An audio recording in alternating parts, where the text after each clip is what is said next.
offensive night in this situation. They played the Kings at home, number one. But 9 out of 10 is 9 out of 10. 9 out of 10 is 9 out of 10. But you just played the Kings. We're having this conversation based on last night, okay? Based on what the 96 points that they surrendered to the Kings, this is why we're having the conversation. So I'm not going to get like, they can do this and they can do that.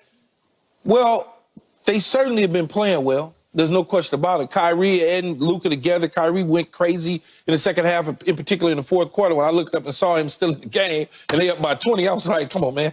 What are you doing, J-Kid? But in the end, it's going to come down to the matchups and defensively. And when you look at the teams that they got to face, that they potentially could face, offensively, can they slow down the Clippers? Can they slow down the Clippers' offense if they get cooking with those three dudes? Probably not. No, the Clippers don't got no chemistry right now. I'm saying if they get to cooking, you don't think they can slow them down. Then when I look at the Suns, if Bradley Beal, along with KD and Book, those three offensive guys that will try to play some defense, if they get to cooking, can you slow them down? But they lined up with the Wolves right now. They lined up with the Timberwolves. I understand. They started today. What you think? Can they beat the Wolves? Well, I don't know if where's Cat at? We don't know. That's a problem. He's out. That's what I'm saying. If he comes back, then I think they line up pretty good with the Wolves. Right. Otherwise, if Cat gone, they probably gonna run through him. So their path right now is today. They line up good with the Wolves. Second round, Oklahoma City. If Oklahoma City get out of the first round. But you know, if Oklahoma City say matches up with Phoenix or Sacramento, there's a path for them to get to the conference finals. I just don't see it when you don't play defense. They're playing defense. Look at this. Over their last 8 games, they've given up the 4th fewest points. Okay, can that continue though? This is the trade, Key. They made a trade to enhance their defense. You know, they brought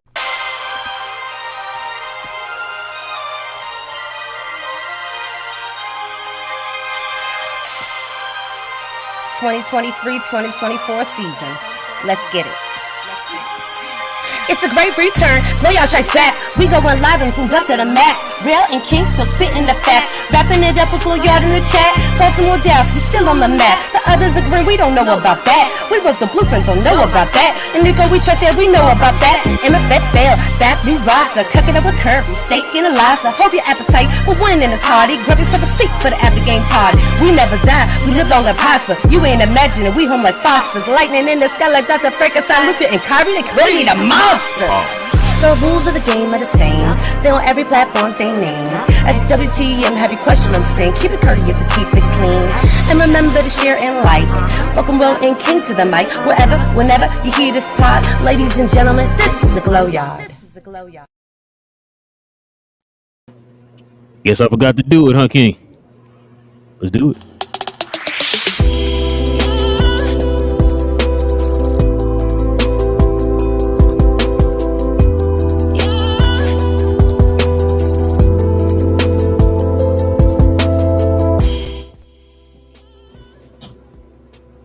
Yeah, this is soda, y'all. Don't think this is something different. Hold on, let me just. Hey, you know what that tastes like? A victory. Listen, man.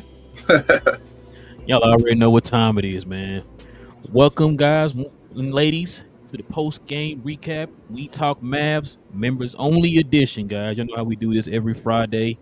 We have a special day for the members of the channel.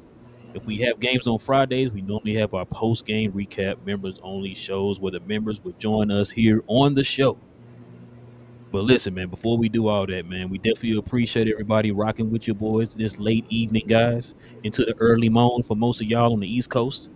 And we just much appreciate the support of the show, or the channel, man. We definitely appreciate it, man. It was a huge win for the Mavs tonight. So y'all already know how we do it over here. It's your boys Relle and King with a brand spanking new one for your head top. We talk Mavs. We talk Dallas Mavs from a fan's perspective. So much to get into today, y'all. Listen, before we get into anything, man, listen, we got a special announcement we got to drop for y'all, man. Me and King have been working on things behind the scenes, man, to try to grow this channel, to grow the product, and so forth and so forth. And we definitely are doing this for you guys. We definitely appreciate the support, guys, for us to get to certain points that we are right now. And we just want to kind of show y'all a little something here real quick.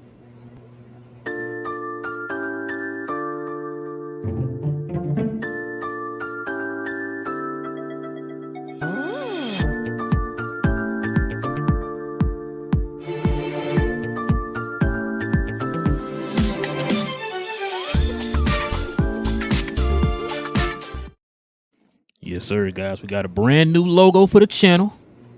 We definitely want to shout out to our friends and our good friends and some people we've seen watch their work. We've seen how they get down here over in LA, and that's our boy Empire Jeff and our boy Chris from Court Kings. Thank you, Court Kings. Can't even talk right now. Can't even talk. But yes, we like to thank those guys, man, for helping us with our new logo, man. And we definitely got some more news later on in the show. We're gonna get to that there in a little bit. But before we do all that, man, listen, y'all already know how we do this, man. We just gonna get into the game today. Then we're gonna get into the members and gonna give their takes on the game today, man. Much needed win for the Mavs, of course. I think we solidified ourselves into that 6th seed now, y'all. We're on our way. All right, King, you ready to get into it, man? I am, bro. Should be a good show today. All right, man. But before we do that, man, let's just give a real quick shout out to our sponsors, man. Before we continue, we want to give a special shout out to FANATICS for hooking the channel up with a personalized link for you guys and ladies to get all of your official NBA Dallas Mavericks merchandise and apparel. If you're interested in helping the channel at all, please scan the QR code on the screen or check out the link in the description. We appreciate all of the continued support, and big thanks go out to FANATICS once more for hooking us up over here at We Talk Mavs. Yes, sir. Yes, sir. All right, King, let's get into it, man. Let's get into the takeaways of the game, man.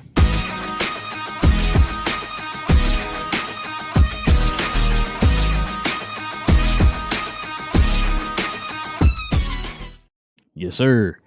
Dallas Mavericks win 107-103. King, you know how we do. Let's put it in the people's face. Dallas shoots 47% from the field. The Kings shoot 43% from the field. 3-point percentage. Dallas shoots 42%. The Kings 46%. Free throws. Dallas 22 of 33 for 66%. The Kings 8 of 12 for 66%. Rebounds. They out-rebounded us 45-42. They out-rebounded us on the offensive boards 10-6. But we out-rebounded them on the defensive boards 36-5, man. All right, King. You know how we do this, man. Go ahead and let the folks at home know, man. What was your takeaways of the game today? I kind of expected it. The results, or I should say the way the game was played. You knew beating Sacramento at home, and basically kind of destroying them in a way. That being another home game back-to-back kind of in a way. Well, not back-to-back, but you know what I mean. The next game. Mm-hmm. That they would come out with a vengeance, basically, because they got embarrassed in a way. And this was really a playoff game. It really was a playoff series in a way, a little small series. They had to get one out of it to make it even worth anything, to get the tiebreaker, which they wanted to get over us, and to get back tied in that 6th position with the tiebreaker, basically giving them a ghost game or whatever I should say. They didn't get it done. They went out and did as much as they could, man. I felt like Sabonis was cheap shot, and a lot of players were cheap shot, and the guys were doing as much as they could, man. I mean, the 3-point shot was going down. Shout out to Ellis. Shout out to Barnes as well, the former Mav. He was out there doing their business. I kept saying in playback, if they beat us, then so be it. Tip your hat off to them. But at the end of the day, if you can keep Sabonis and Fox in check, first quarter, I think they scored about 34 or 36 points, something like that. 34. Or 34. Might be 34. Yeah, I think it was 34. I think it was 36. I think it's 26 in the second quarter. So, and then after that, I just watched the defense just shut them down. From that point, just saying, no, you guys couldn't do anything when that was going on, bro. They couldn't get past around that 11-point threshold or something like that. It stayed around 9 or 11, I think. And the Mavericks just said, you guys can't pull away. Every time we needed an answer, somebody would give us an answer. Usually it was Luka or Kyrie. And then the guys came out and helped them out in the fourth quarter, bro. Guys made big shots. Exum was him in the fourth quarter. Kyrie was just, a godsend as always. Maxey made big buckets in the fourth quarter. It was just good, bro. I was excited. Lively with his hands. Hopefully, I can nitpick, at things, but not really. It was a good team win, bro. They held them to 103 points. Again, Sacramento's a great offensive team. So they averaged about 90-something, I think, 99.5, I think, through the 2 games. So I think they had 96 the first game. Am I right? Yeah, 96. They have 96, then yeah, like 99.5. They basically average. So yeah, between the 2-game series, which was basically a mini playoff series in Sacramento, we held Sacramento to 99.5 points a game. I'll take that every time. Offense was good enough. I felt like it. Bro, guys just playing, man. Guys just playing off each other. You can tell the chemistry. Guys want to play for each other. They want to do the dirty work for each other. Luka was diving on the floor a bunch of times. Luka knees were all banged up and busted. He was just getting attacked and beat up. They were beating us up, bro. Like, we got foul calls and free throws, and we got to make our free throws. But they were beating us up though, man, pretty badly. The guys came back and they came through in the clutch. Shout out to Kyrie. I remember one of the plays at the end where Luka didn't get a foul call for him, and they went the other way. And I think Harrison Barnes got the foul call at the other side, and Luka wanted to go off with the referees, and Kyrie went over and said, "Chill, it's all right. Like we down by 1, even if he makes his free throw. Like, we got this. We came all the way back from 11, and that was just leadership, bro. So this team's clicking at the right time. I heard that the Denver Nuggets lost today pretty handily to a team. I heard that the Oklahoma City Thunder are winning without their superstar player. And, you know, I heard that Luka's moving on up. So he's already second in the poll. I think I predicted that last week, saying I think he'll be second come this weekend. I mean, if the Denver Nuggets don't finish the number 1 seed, and, you know, Luka just keeps winning games, and he's already like 1 game. The guys above us can't lose a game, bro. That's how it feels. We're right on their tails, and they're like, and the harder part of their schedule is coming up, and this quote unquote easier part of our schedule is coming up. So we can do it, bro. I think we really got something going on right now. Shout out to Nico every time I think about it. And yeah, Jason Kidd just got to not be cute, bro. Like, just he was doing some good things again today. Good timeouts. Jason Kidd was doing, like, Jason Kidd's on one right now, and I appreciate it. I know he's going to ride with Tim Hardaway Jr. and Maxi Clee, but that's his guys right now this year. It's okay. I'm done with that. I'm over the point of thinking anybody else is going to take their spot. It's not going to happen. I don't think so, unless we're desperate in a series or something where we need Jaden Hardy in like a break in case of emergency. That's probably what's going to happen. But other than that, I'm fine, bro. Everything's fine. Good vibes. Luka for MVP, and hopefully we can get the 4th seed. Yep, man. I agree with everything you said, man. Listen, I want to shout out to Keyshawn Johnson for knowing everything. He's trash. Hold on. Sorry. He's smart. Don't do that, bro. Listen, man. He watches the games. You can tell he watched the games with some of them opinions he made, bro. Come on now. You said he was the number 1 overall pick in the NFL? Okay. No, he's number 1 overall pick in the NBA. That's why he knows so much about basketball, right? So they used to call the NFL the NBA back in the day? Yeah, I think so. Back when it was the AFL, NFL? Yeah. That was NBA? Yeah, it's NBA. That's NBA. Listen, man. So shout out to the people who said Dallas don't play defense. Like you said, they've been holding. Matter of fact, that's once again holding them around that 105 range or less. Dallas is looking like the best defensive team in the league right now. Defense is clicking. Offense wasn't, on par today. Folks were kind of struggling. Corner threes were off today. Guys were missing wide open shots.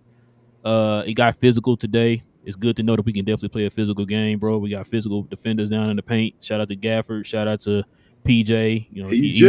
Even DJ can get a little physical, man. You know what I'm saying? And Lively. You know what I'm saying? We got some guys who can get a little physical, man. And shout out to the referees for let them play.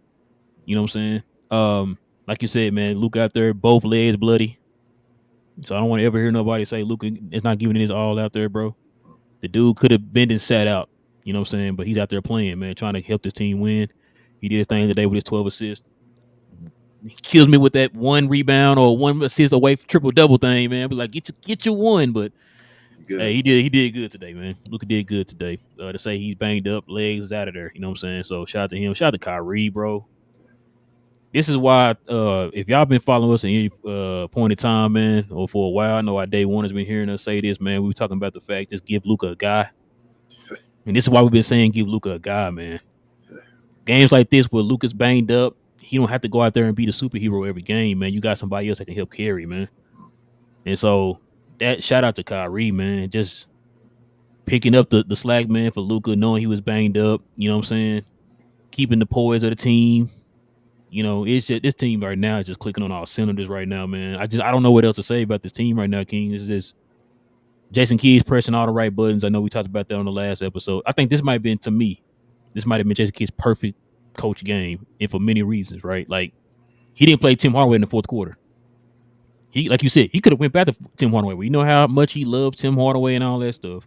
He could have went back to Tim Hardaway in the fourth quarter, but he didn't do it. The rotation, the lineup he had to close the game out was a very good lineup, bro. We talked about that before. I think we always talk about if you're gonna close it out, put Exum in there in the closing lineup. If you want to take DJJ out and put Exum in there, we cool with that. That gives you an extra ball handler and somebody who can kind of keep that poise too. You know what I'm saying? We don't see Exum get rattled a lot. You know what I'm saying? So it's good to have a guy like that in the crunch time. Matter of fact, this is another crunch time win, huh? Yep. Another clutch win. Yep. How many is that now? Was it 21 or 22 or 23, whatever it is? Still the number one clutch team in the league, man. So shout out to Dallas on that.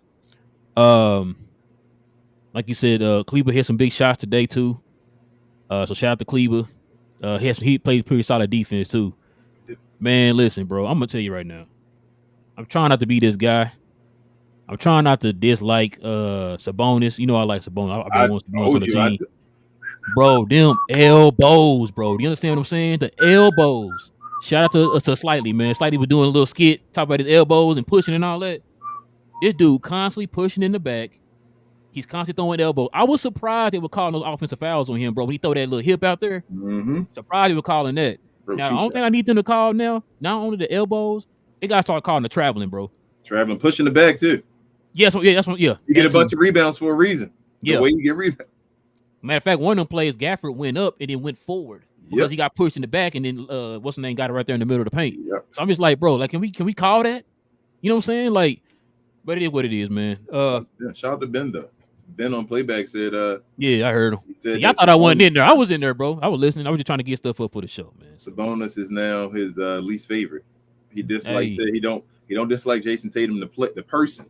He said he may actually dislike Sabonis is both now, and I'm like, damn, that's wild. You think Sabonis is better than him? Yeah, I like Sabonis, bro, but them elbows, like I said, the cheap shots. I don't like cheap shot. Yeah, I don't like. And he was cheap shotting a lot in the face too. You see that today too? Yeah, he does it as part of his game. The way he plays, you can tell it's part of his game, and now the referees just let him do it. So you say it's kind of like with Draymond, like he's a fiery guy, so we don't really call a lot of texts on him and stuff. That's just his personality. That's what I said. If Luka says how you doing, it's a text. Gotcha. You tell your kid to do all the little dirty stuff and to get it in their repertoire or whatever, because you want the referees to be able to accept it that you do that. Same thing. I mean, Joker again. Go back to him. The little cheap shots, the little pushes in the back when you just get away with like. And who is Sabonis compared to? The Joker. They kind of, when you wonder how are they're getting 14 rebounds and all that stuff without jumping off the ground, because when guys jump, they give them a little subtle, which is a little subtle tap. It ain't even like I'm gonna knock you down or you gonna fall on your face, and it's just enough to move you where the ball coming off and you going forward. Interesting, bro. Interesting. It's what they do. But the thing is, we got big guys now. Yep. Man, once again, team showing poise, man. Now, like last year around this time, games like this, if it was close, it's like you can almost guarantee Dallas wasn't gonna win it, man. They'll find a way to lose it. Now they find a way to win it. Because like you said, we were down majority of the game until that fourth quarter, right? They cut the lead. I think the close they cut it down to was like 4, wasn't it? 3. Or 3, yeah, 3. It was 3. And so it just felt like they couldn't get over the hump because like we'll cut it down to 3, then they'll balloon it right back up to like 10. But they couldn't get over the hump. Yeah, they couldn't get over the hump, right? Me? Then the fourth quarter came. That lockdown defense that Keyshawn Johnson said we don't have came into effect, bro. Came into effect. So, man, this is one of them games, bro. You be so the energy be so high, and then after the game, the energy go down because you just like, okay, it was finally over. It was a playoff series, bro. It really was. You really. This is a very important game. I think this solidified the Mavericks. Like I saw people talking about it afterwards.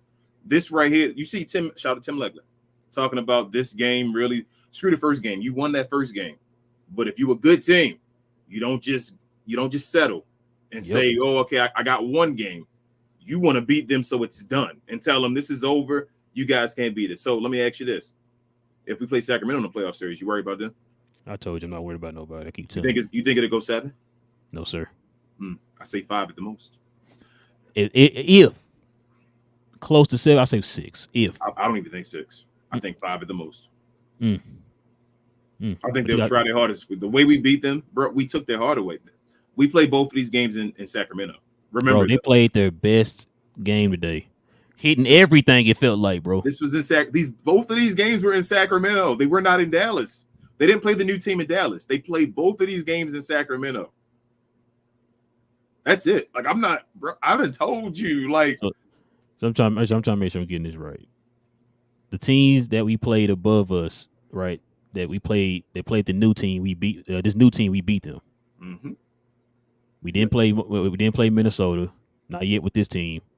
Played Denver. We beat them. Oklahoma City. We beat them. Should have beat them twice, but we're not going to get on that. Who is above us? We haven't played the Clippers yet. You hadn't played. You say you haven't played the Pelicans. Haven't played the Pelicans. They won all the tiebreakers before we had a chance to have the new team. Yep, and then of course we had the Kings were around by us. So, yeah. But we beat Minnesota when Kyrie was playing. Yeah, we beat Kyrie. Came back. We were like, we can beat them with Kyrie. We beat them when Kyrie was playing without the other team. Yep, bro. Jason, we still had Grant Williams on the team. One game at a time, bro. I know, Relle, it's one game at a time. I've yelled this since the trade happened. Like I yelled it again. This is a championship squad, bro. I know we talking about a small forward for next year and all. I got you. Y'all talking about putting icing on top. That's a dynasty move. That's how you solidify your dynasty and run. How many times have we asked to be that team that's like, yo, we be the favorite every time we step on the court? If they get a small forward next year, they're gonna win like 65 games. Bro, I'm gonna tell you next year. No. Get a small forward, the Mavericks are gonna win like 65 games. We're number one in the West. Yes, I'm willing to pull a you and look forward, bro. If we get a small forward, I'm just saying. When I say we're gonna get this guy, I'm just saying. Like, say we get a starting small forward. Yeah, Mikal Bridges or somebody like that, bro. I'm telling you, like, they're gonna win like 65 games as long as they're healthy. And the only reason I wouldn't say more than that is because Kyrie's going to miss some games because it's Kyrie. You feel me? You just give him a couple games, stuff going to happen. I got 65 games to get a starting small forward. Do you have any doubt in your mind they're going 50? Nope. Okay. And they won 50 this year after going through all this. Bro, what they need now, King? You should have started small forward? No. I'm talking about how many? What's the record they need now to get 50? Oh, now it's 9 games left. They need 6 and 3, right? You don't think they go 6 and 3? Yeah. I told you before. I told you they're getting 50. I told you, bro. I wouldn't be. I'm going. They're getting 50, bro. This is wild to say, and I don't want to be like the on the moment. I'm still not a moment guy. We just winning games. Was it 6 in a row now? That we won now? Yeah, I forgot.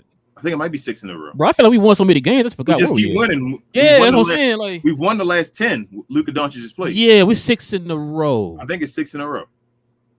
Maybe. I don't know. Lord, y'all help us out with that. But we're winning all these games, bro. This is wild to say. I know it's like blasphemous because we're Maverick fans and we think about it. Everybody said it's 6. Okay. I was like, I couldn't remember. We might not lose another game. It's crazy. Bro. Not during the season. We may not lose another game. And I don't want to think that far ahead, but I'm just saying, like, and remember I said a couple shows ago when we get past the Sacramento that we're probably going to be favored in every game we play from now on. Mm-hmm. Do you not think we're favored in every game we play from now on? Yeah. Bro, I don't know what else to say, man. We won game. We won game week 5, man. This Dallas Rockets game is going to be bigger than this Sacramento game. No? Okay. I'm reaching. Every one of them. But every one of them are big, though, from now on. You feel me? Like, you got to take care of business every game.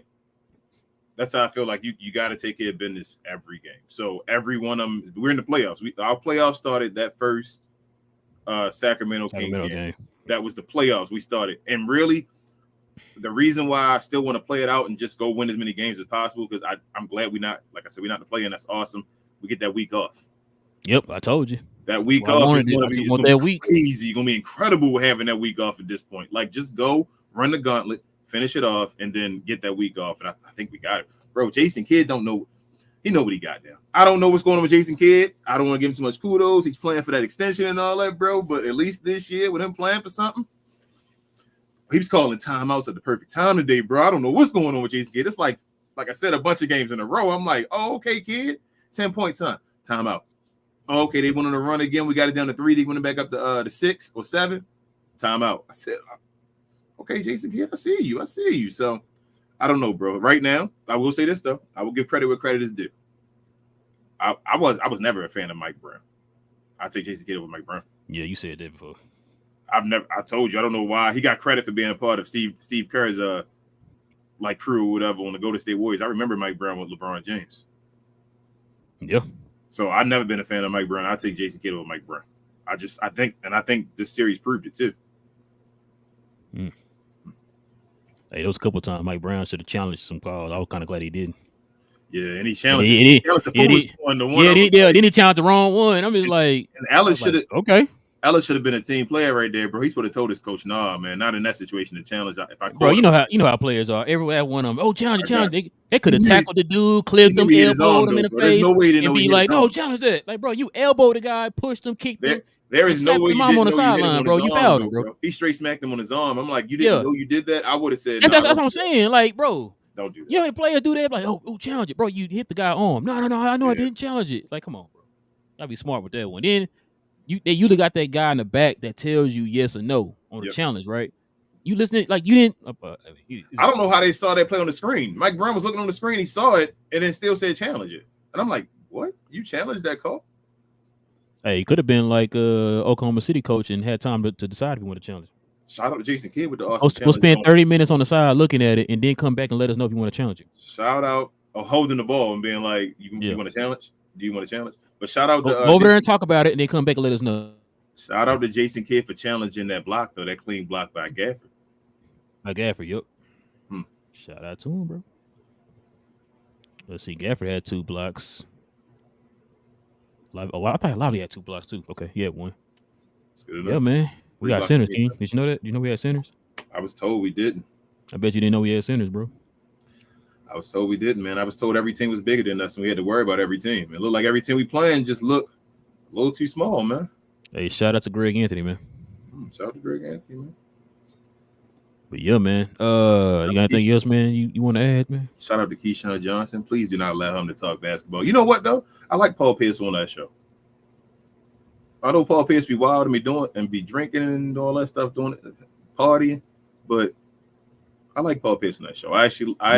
He actually been like, I may not have. It's not. You don't always have to agree with somebody's views. Yeah, no, it's not. You have to sound like you actually talking about something that makes sense. Like he gave credit to the Mavs defense, and I was saying, well, don't worry about it. Worry about the trade. What it moves me to trade. You feel me? Like that's what I was about to say. If you give him the credit for that, I will give him the credit because he's one of the ones who made a comment like Keyshawn, right? Yes. Then went back and did his research, and he came over with, well, Keyshawn, actually, they did whatever, right? So that's why I say, listen, when I say I like these guys, people say I like these guys because they saying something they like to hear, whatever. I'm not saying that. I say when I say I like these guys because I could tell you're watching it. You're not necessarily be our team. You can tell these guys are actually watching the games. Like what's the boy name? Tim Leonard could say something nice about the Suns. That don't mean anything. But if you giving me insightful information, bro, about this game, about what you see on the court because of what you're actually watching on the court, and it's not something you heard from somebody on Twitter or what your compadres at ESPN are saying or whatever, bro, then that's why I got the respect for you. Not just because you're saying the good stuff about my team. It's just like what you're saying sounds exactly what we've been saying on the show. I could tell you're actually watching the games, bro. Like that's what I like, man. Like I said, and also too, I'll give Paul Pierce this. Like I just said, he's one of those guys. He said something crazy. Somebody heard people calling him out or something, I guess. Went back and said, I'm going to start watching it. And he came up with them stats or whatever. Just like with Tim Legler. I told you this before. Beginning of the season, Tim Legler said something crazy. JJ Redick called him out. And what has he been doing ever since? Watching the game. Exactly. Like, I'm sorry. I apologize. Let me go do my due diligence. I can't think of the young man's name who works for Bleacher Report, young black man with the kind of the dreads or whatever. He kind of did that same thing. He apologized. He said, "Yo, I was wrong about the Mavericks in that trade." He said, he said some things. That, okay, Kenny B. Yeah. Like he came out, and he said something like you could tell, but when he was saying it, just listen to what he was saying. You could tell he went back and actually watched because some things he was picking out. It's like, okay, dang, you watching the game. Only way you gonna know that if you was watching the game. So that's why I say, like, I like those kind of guys, bro. Like we got so far away from that, bro, over time. I told you before, I really believe it started with the whole Stephen A. Smith and Skip Bayless era, bro, where they just like this whole debate era. Just say the hot take, get the hot take out there to get people talking about your comment. instead of being like, hey, let me get this insightful information to the people that don't know what's going on, right? Like they don't do that anymore. Because I said before, we had the Colin Cowherds and all those guys before. We just kind of brushed them out to the side. He wasn't really getting, like, okay, whatever. We're not listening to that guy. But it's like as soon as that debate culture kicked in, that's when everybody want to start saying some crazy stuff. Or just, I don't feel like watching the game. What are they saying on Twitter? What are they saying on Facebook? Blah blah blah. Right. So that's why I kind of respect those guys like that. Like I said, the Tim Leglers and the JJ read it to a certain extent, bro. I just sometimes like the way he kind of down talks to old school NBA. I don't like it, but other than that, like you could tell sometimes like JJ, you could tell when he says things, he watched what he's talking about. He's too old to be talking that way. That's the part that, like, when you hear him talking, you could tell he's a student of the game. So that's why I'm like, if you're a student of the game, then why are you like down talking what got the game to this point now? I don't understand that, bro. Didn't you watch that game to get to your to game? get to your? Thank you. Like that's how I thought he would do, but I don't know. I think he's just standing up for like Braun and them, the new era. He a Braun guy, you can see. So like, he's making the newest era look good. Nobody should be doing that to any era, bro. We seen people defend the old. We seen people defend the new. Like I don't understand. Like I said before, NBA fans are the only ones who do that, bro. We don't see that in any other sport but the NBA. But I told you, I know you say you don't watch the national media. As I say, I watch them because they get votes. You feel me? Like even I don't watch it. I don't want to say I watch them, but I keep an eye on them because they get votes. And like I was saying before, it ain't about other stuff. It's just about winning, bro. And I knew eventually they'd start. The way they talk about Luka, like people don't understand. Any publicity is good publicity. If there are certain players that are never on TV talked about, no matter if they're good or bad. How many times you seen Paolo talked about this year? Do you feel what I'm saying? There are players, even all-stars, that aren't talked about on TV. They try to bash Luka because of the things he do because they want him to be that guy. I've been saying that forever. The reason he gets so much publicity is because they want him to be that guy. They can't defend his stats if you're losing. You feel me? You can't, and it's not comparing him to like a James Harden and all, but James Harden and Russell Westbrook got flack for their seasons and the way they played, right? Even if we say Luka is better, those guys were making the playoffs, correct? Can we agree on that one? Luka missed the playoffs. Do you feel what I'm saying? That's why I felt so bad about the Mavericks doing him that way last year. I knew it would hurt him. It hurt him last year by him not making the playoffs. My homeboy, BA, who was on the show and all, the Knicks fan, was saying to me, he would get on me like, how did you miss the playoffs with Kyrie and Luka? They don't know content. They don't watch all the games. They don't know what the organization is deciding. They don't know all that. They just know I have Luka. You have Luka Doncic and Kyrie Irving on your team, and you guys didn't even make the play-in. You feel what I'm saying? So to watch the national media, I watched it to see what is the perception of the team. How do they the temperature? Yeah, basically, how does it feel? What is they talking about as far as the Maverick team? Are they talking about them? Are we not even being talked about? There's times where Luka scored like 60. And nothing really was talked about. You feel me? Like I'm trying to see what's going on, and you can see it boiling, you can see it simmering or whatever. Like especially with Tim Legler, shout out to him, like we talked about, starting that train and all. Tim McMahon is even starting to turn. You can see Brian Windhorst when people were when he was trying to say bad things about the Mavs. People were behind him. It shouldn't even have been Tim's job. I mean, it should have been Tim Legler's job. It should have been Tim McMahon's job. I know. But you saw Brian Windhorst. Remember when he was on the show saying stuff, and Tim Legler was saying, no, you're not watching the Mavericks and all that. Yep. Brian Windhorst now probably heard from other people that he jumped on the train. He's like, hold up, people talking about the Mavs. Let me go pay attention to the Mavs. Oh, they got PJ Washington. Now you hit a hoop collective and all that. They were all, wow, this trade. It's funny because we won a bunch of games after the trade. You guys still weren't talking about it. It's like you didn't see any of those games we were winning until we started losing games or whatever. Then we racked them off again, and you guys are talking about how, they yell. When I hear people yell on TV shows and yell stuff like, well, the Mavericks had a 21st overall defense and all that stuff, I'm like, why are you even yelling that? That's a dumb that's not even the same team. Why would you even yell something for the whole part of the season if we had a trade, kind of like what Paul Pierce just said, at the trade deadline, which changed our team up. We got 2 starters from that.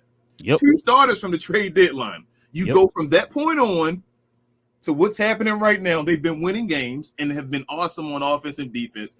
This is what you need. This is what you base your numbers off of now. What you're seeing right now. And they're gelling, chemistry, winning at the right time, Luka and Kyrie playing off of each other. This is why I say the Mavericks can win the title this year, bro. This is why I do not think the Nuggets are untouchable. I don't think the Nuggets are I think we're better than the Nuggets. I think that game, the last time we beat them, is that statement game where the Nuggets don't want to see us.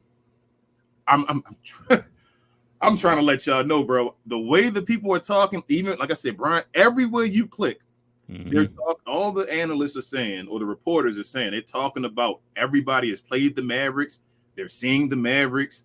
They're whatever, paying attention. Everybody's talking about it back behind the scenes, and everybody's like, they're a huge team, bro. They are scary. They are different now and all that. Everybody is moving and trying to stay away from us, and we're not even the first seed. That's what I feel now. That whole thing with De'Aaron Fox yelling at your guy, going back and forth with what's his name, Townsend. What's his name? What's Townsend's first name? Brad Townsend. Brad Townsend. Yeah, I want to say Brian for some reason. Like his name, not Brian Townsend, but Brad Townsend saying that they were blocking off the court and all that. Wouldn't let the Mavs go on the court, and then De'Aaron Was that Fox, true or not? Was that true? He said it wasn't true. I don't know, but De'Aaron Fox just the last game in his post game said, "I hate talking to you press guys and all that stuff. That I hate doing this." It's funny how, shout out to TGK as well, how you hate talking to the press and all, but you jumped on that story and made sure you said something about it. That's all I'm saying. Just the day before, he was yelling and cursing at his post game, saying, "I get no enjoyment out of this at all. I hate doing this. The players in the back don't care if I do this, whatever like that." And then you're going back and forth with a reporter on Twitter based off of what he said. Why you care about that? Go play your game. So you knew it meant something to them, bro. We dangerous. That's all I'm gonna say. We are dangerous. I'm not scared of anybody. If we had Denver first round, I'd be excited.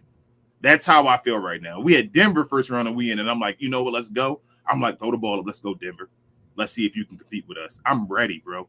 I am ready. Let's get in there. We got Luka. Luka has missed the playoff. You know do you know the show he's going to put on because he missed the last year? Yep. I've told you a million times. We told a couple of the Glory Yard members who argued with us on this. We got Luka and Kyrie. I'm not worried about nothing in the playoffs. Like you said, let's just get to the playoffs. We got Luka and Kyrie. We see what Luka and Kyrie are doing right now. They're the number one scoring defense number one scoring duo in the league, hands down. We saw that. We saw what they do in the clutch. We have the number one clutch record in the league. We now have size, and we now have two centers now. We've been talking about this before, bro. Like, this is all. Give Luka a team is what we've been asking. Give Luka a team. And they have like the number one defense right now, you're saying, right? You feel like they basically had the number one defense. So they got the number one defense. They got the top duo. They can basically have the number one offense. Biggest team in the league. Biggest team in the league. What we worried about? Facts, bro. All right, man. You got anything else you want to add for me? Nah, man. I'm ready for the playoffs, but look, one game at a time, bro. We got 9 more games. Let's go. 50. One game at a time. Let's do it, man. Check it out, man. Let's go ahead and give out the game ball.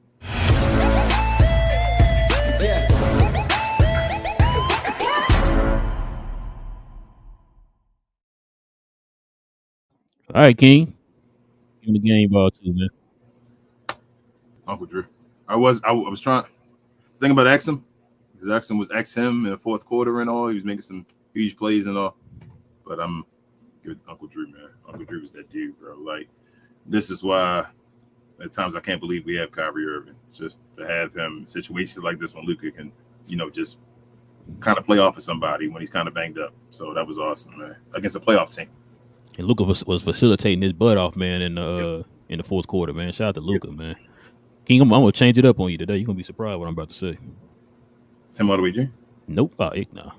Oh, okay. I'm gonna give it to Jason Kidd. Oh, what? What? Hold on. I'm gonna give it to Jason Kidd.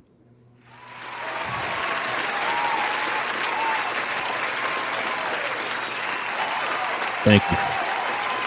I mean, I do what I can. Oh, they got louder. Okay, they love it. I wish I had my Academy Award, man. Listen, man, gotta give it to Jason Kidd, man. He coached a masterful job today. Didn't play Tim Hardaway in the fourth quarter because Tim may be mad on one of them plays. He started pulling the old Tim Hardaway where he tried to do that 1-on-20. Yep. I got mad. Shout out to my wife because we were heading back home and I had it going on my phone and I was yelling, Tim, stop. What are you doing? Slow it down. Try to take on like 5 people, bro. He got the free throws, though. He got the free throws. No, not that one. Oh, okay. That one he went out of bounds or whatever. But yeah, I got mad at him, bro. Cause was that the one he got free throws? I think he did get free throws. I was mad too. I was like, bro, you I didn't. It might have been fouled though, and I was like, oh my, at least he got free throws. Yeah. You're right. It was free throws. You're right. That's what it was. So yeah, So shout out Jason Kidd, man. Like you said, the timeouts, the game management, man, keeping the team poised, especially in that fourth quarter, bro. Because we were down majority of the game. We could have easily phoned it in, bro. Kidd made sure we did, bro. So shout out to Jason Kidd, bro. After timeout, man, plays as well, man. Jason Kidd been getting better because man, last year they were trash. This year they've been immaculate. I'm not gonna even lie, especially in this little run we've been on. So shout out to Jason Kidd, man. Like I said, he get game ball from me, man. So. But yeah, man. You got anything else, man? You want to add before we? No. That's it. All right, man. Ladies and gentlemen, it's y'all time of the show. We about to welcome the members onto the channel, man. Listen, guys. If you guys, what we're gonna do is we're gonna put the link in the comment section for the members. Only the members are going to join us here on the screen, guys. We asked the members that you make sure your audio is clear, no noise in the background, guys. Also, too, I'm going to take this on the super chat. So if any super chats come in, y'all, I ask y'all give me time to let me read out the super chat because those people are giving their hard-earned money to put in a question or their comment. So we're going to do that. But yeah, so for the members, if you want to join us on the screen, guys, go ahead and click on the link. King's about to set it in there now. Make sure your audio is clear. Members only. Y'all know how we do it, man. So only a member. You know if you're a member or not. If you're not a member, you cannot join us on the screen. Okay, only the members. You about to drop that, right? Drop what? That new nigga? Oh yeah, ladies and gentlemen, man. Special sponsor in the building, man. Special sponsor. Before I show y'all this, man. Look, man. I just want to say this. Just want to shout out to these guys. Want to shout out to Empire Jeff. I want to shout out to Chris from Course King, man. Shout out to Chris, man. He's the one who did our new logo, man. Shout out to him. Got King a new logo too. He out here thinking of y'all that now. I've been calling him all day, even screening my calls because he got a new logo. So listen, man, we want to thank those guys, man, for truly, man, stepping in and like just giving us a chance, man. Believing in you boys, believing in what we doing on this channel, man. And it's definitely a privilege, man, to work with these guys. Like we love their work. We see what they're doing out there, man. We want to be a part of something that they're a part of, right? Something that they're growing right now. And without further ado, man, let me go ahead and just show the people, King. We are excited to announce our new partnership with our friends over at Court Kings, and we appreciate them blessing us with their new Dallas Mavericks collection. This will not only include Dallas Mavericks-based shirts, but We Talk Mavs themed shirts as well. Be sure to check out our exclusive link on the screen or in the description to help the channel and rep the best Dallas Mavericks postgame show in the world. Much love to the entire crew over at Court Kings again for believing in us and taking a chance on the channel. Salute. Yes, sir, man. Like I said, man, shout out to Chris and shout out to Empire Jeff, man. Like I said, thank y'all, man, for believing in your boys out here, man. In a glow yard. There y'all go. We got a link down in the comment section, man, for our new merch. We have our own merchandise, y'all, through Court Kings, man. So shout out to them. And yeah, can't wait to share it with y'all too, man. Because we got some giveaways coming up too, guys. So we got some giveaways from Court King merchandise, man, that we're gonna give away to members and of the channel and stuff like that, man. So y'all stay tuned for that too. All right, King. You ready to get into it, man? Yes, sir. All right, man. We got a crew up. So this is what we're gonna do. We're gonna bring you up one at a time, and you're gonna give us a really quick recap of what y'all took away from the game. All right, guys. So let's try to get through so we can get everybody else on. All right. So first up, we got Div, man. Div, what's good, man? Go ahead and let us know, man, real quick, man. What was your takeaway of the game, man? Takeaway was that we actually won a game where normally we would lose, and it says a lot about the team because it basically shows that it was a playoff game. It was a playoff atmosphere. They wanted to win bad. They had to win bad. We were even getting beat up, and it didn't matter. Guys got back up, and we won. Yes, and that's sir, just huge. That's a huge team win. That shows poise, man. That shows that was like King said. That was a playoff atmosphere. It's showing that you can definitely grind it out. You can play any style. You can play finesse. You can play physical. You can play big. You can play small. It don't even matter, man. We built for this. Yep. And I agree with you on Jason Kidd. When he outcoaches the other coach, we win. Yeah, that's a great point. That's a great point, dude. The other coach great point. Worse. Yeah. Yes, sir. All right, man. Next up, we got Pasquale. What's good, Pasquale? What's your takeaway from the game, man? How's it go? I just want to say thank you guys for what you do. Um,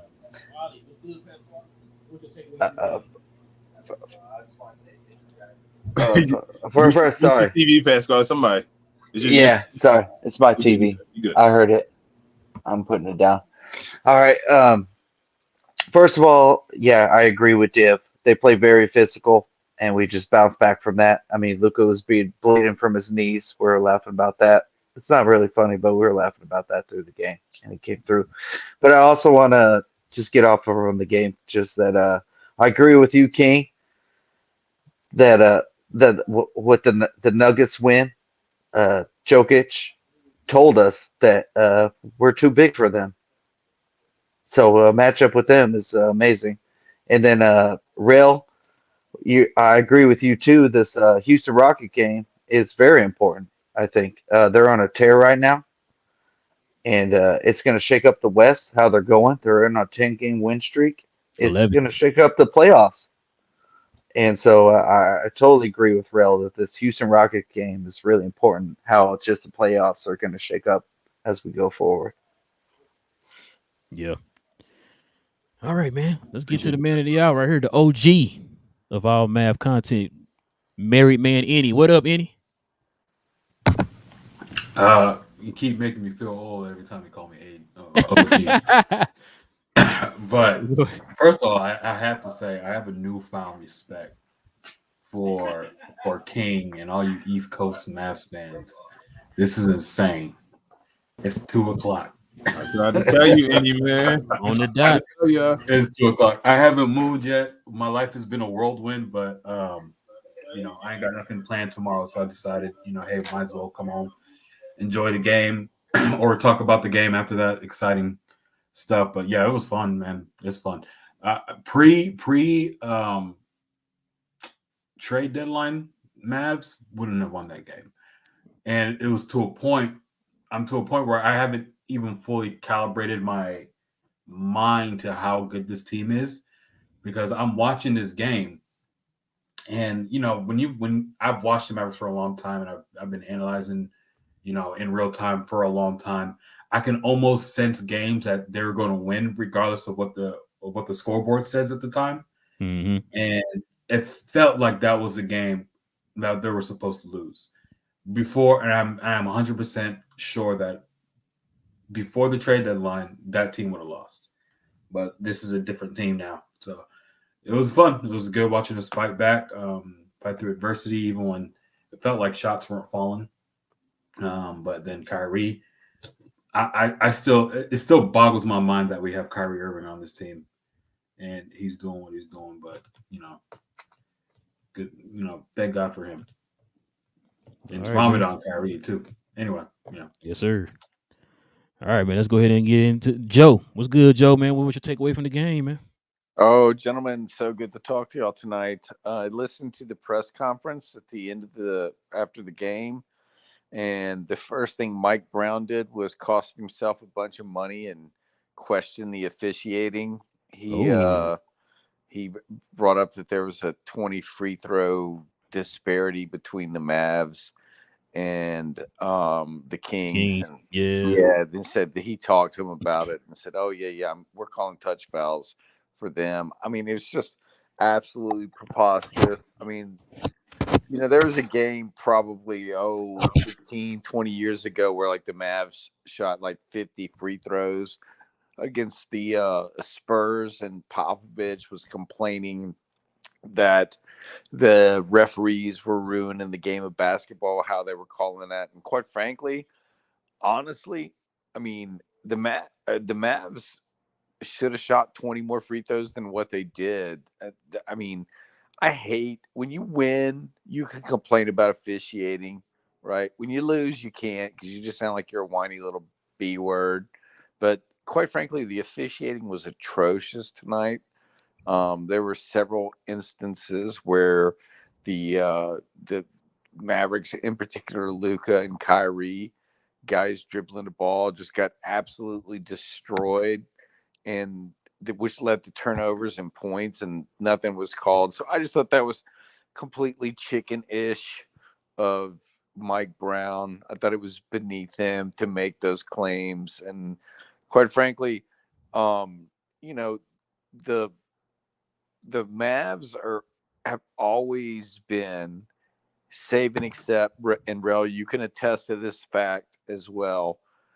Their entire existence have been one of those teams that lose games like tonight, where they just get punched over and over and over. Or they just get like treated like they're in, a prison B, and they found a way to win tonight. So it was really encouraging to kind of see that, to see a Mavs team that was able to pull out a victory whenever, we weren't getting calls. We should have shot 20 more free throws. And I just thought it was low rent from Mike Brown to say, oh, we lost, to start his press conference with complaining about the officiating. And you know what, man? Losers complain about they did their best, and it was this reason and that reason and all these other different reasons why they lost, and winners go home with the prom queen. And I kind of felt like we went into Sacramento and took 2 big games and went home with the prom queen on their dime, and it was good to see. Yes, sir. All right, man. Let's get DV up here, man. DV, man, what was your takeaway from the game, man? What's good, everyone? What can everyone hear me? What's up? What's up? Good win. I liked what I saw. I had a feeling at first. I didn't like the way we came out, but I had a feeling if this game came to the clutch, we'd get the win. That's what happened. And in regards to Mike Brown, but remember, most of their free throws were and one, so it's gonna come up as 1 free throw anyway. Oh, that's a good point. Point. They were making everything when they were getting calls. Yeah, so I think Harrison Barnes had like 3 of them, didn't he? Exactly. I ain't worried about that. That's good luck to him. Glad we've got some separation now. We just gotta carry the momentum. Yes, sir. All right, let me read some of these super chats off before we get started, fellas. Kicks and Fit has become a new member of the channel, man. Welcome, Kicks and Fit. And then we got Ruggs. He's with the $5 dono. Can't talk. Thomas, yes, that's what I'm trying to say. Thomas, with the $5 dono. He's also a Glow Yard member. He says, shout out to the fellas in the Glow Yard. Wishing I could be on Playback in the show tonight, y'all. Mavs and foe. We coming for the West, baby. Yes, sir. And then King, we got a new member, Andra. Become a new member. Thank you, Andra. Thank you. Noah, he's a Glow Yard member with the $9.99 dono. He said Luka was great. Luka should be number 1 in the MVP right now. Played with 2 bloody knees and went clutch. So as Kyrie and Exum. And did y'all see Luka say to their Kings manager, "You should have drafted me"? Yeah, saw that. Shout out to Vlade Divac. Surprised he's still the manager. Thought he got fired a long time ago. Andra with the 5 check dollars. 50 check dollars. I'm sorry. Says I wish Vlade played tonight. Zubac 2.0 in Luka's hands. Pause. Yeah. No Diddy. Let's see what the next one is. Got a few more. Logan with the $5 dono. It says Luka about to win MVP this season and might legitimately have a chance to win the Finals MVP. I'm just glad his teammates stepped up this game. The GOAT. Yes, sir. Anyway, we got next. Malcolm. Okay, he's been a member for 12 months. Okay, Malcolm. She just wanted to say thanks for letting me watch on Playback, guys. Let's go, Mavs. Yes, sir, man. Yes, sir. Logan with another $5 dono. He says we have to remember Kai wasn't playing this good earlier this season, and Luka isn't playing his greatest currently. When both get hot, watch out. Yeah, and that's the great thing about what they're doing right now, man. The team is carrying them a little bit. They're stepping up when we need them. Logan with the $2 dono. He says I would sit Luka the last couple. Need him healthy. Let's just see how the season plays out. He said last couple games. Yeah, I knew what you meant. Let's just see how it goes, man. Let's see how it goes. Chess with the $2. Yeah, Chess with the $2 dono says enjoy your show. Appreciate you, man. Appreciate you. And then the last one here, King. Coy with the $4.99 dono. He's a Glow Yard member. He said, "This is the most fun I've had watch Mavs since 2011. Much love, guys. I'm the Tatum hater now. JB over Tatum. Okay. I can't argue with you. Which JB, Coy? You talking about Jaylen Brown? Interesting. He is the one who hit that clutch bucket before DeJounte Murray hit that shot against the Hawks. You said 44? Okay. My bad. All right, King. We live now, baby. Mash y'all a question, man. Let's start the show off right. Dallas has 9 games left. Can Dallas win over 50 games, y'all? They can. More than. I think they can. If I don't see 50, there's a problem. To me, it depends on if they decide to rest people or not. It depends. We can't afford that. If we get comfortable with a seed, a certain seed, Right. But can we talk about the next game? Relle, you brought up the Houston Rockets. Yeah, and I agreed with you. It's a big game. When's the last time this team saw Dylan Brooks? You guys remember last year, Dylan Brooks playing for the Timberwolves, and he shook his pom poms at Luka and Kyrie while they're on the bench. I think they were both not playing that game. I don't think they've faced Dylan Brooks together since that, and they're a really physical team. They're on a tear. They're a very defensive team.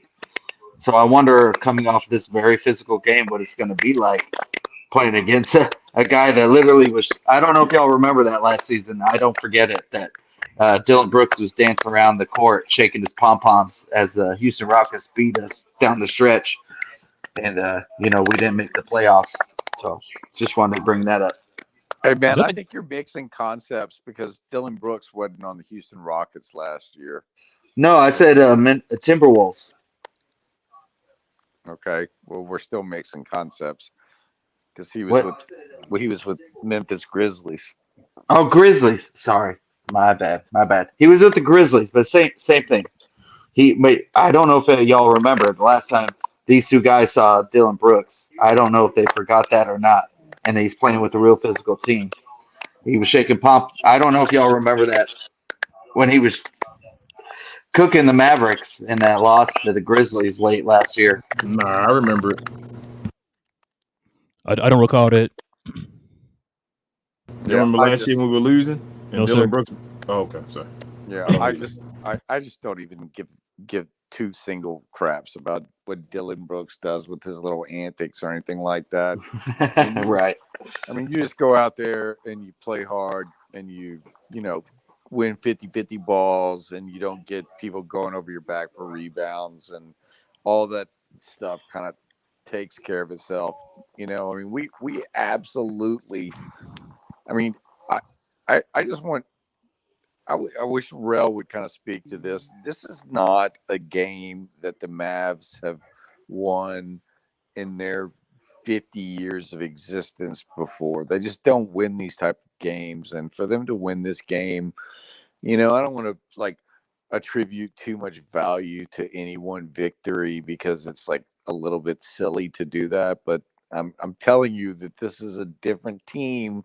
And y'all hear King talk about it on Playback. And, he's very enthusiastic about this. And the reason why people are enthusiastic about this is because you can't punk this team.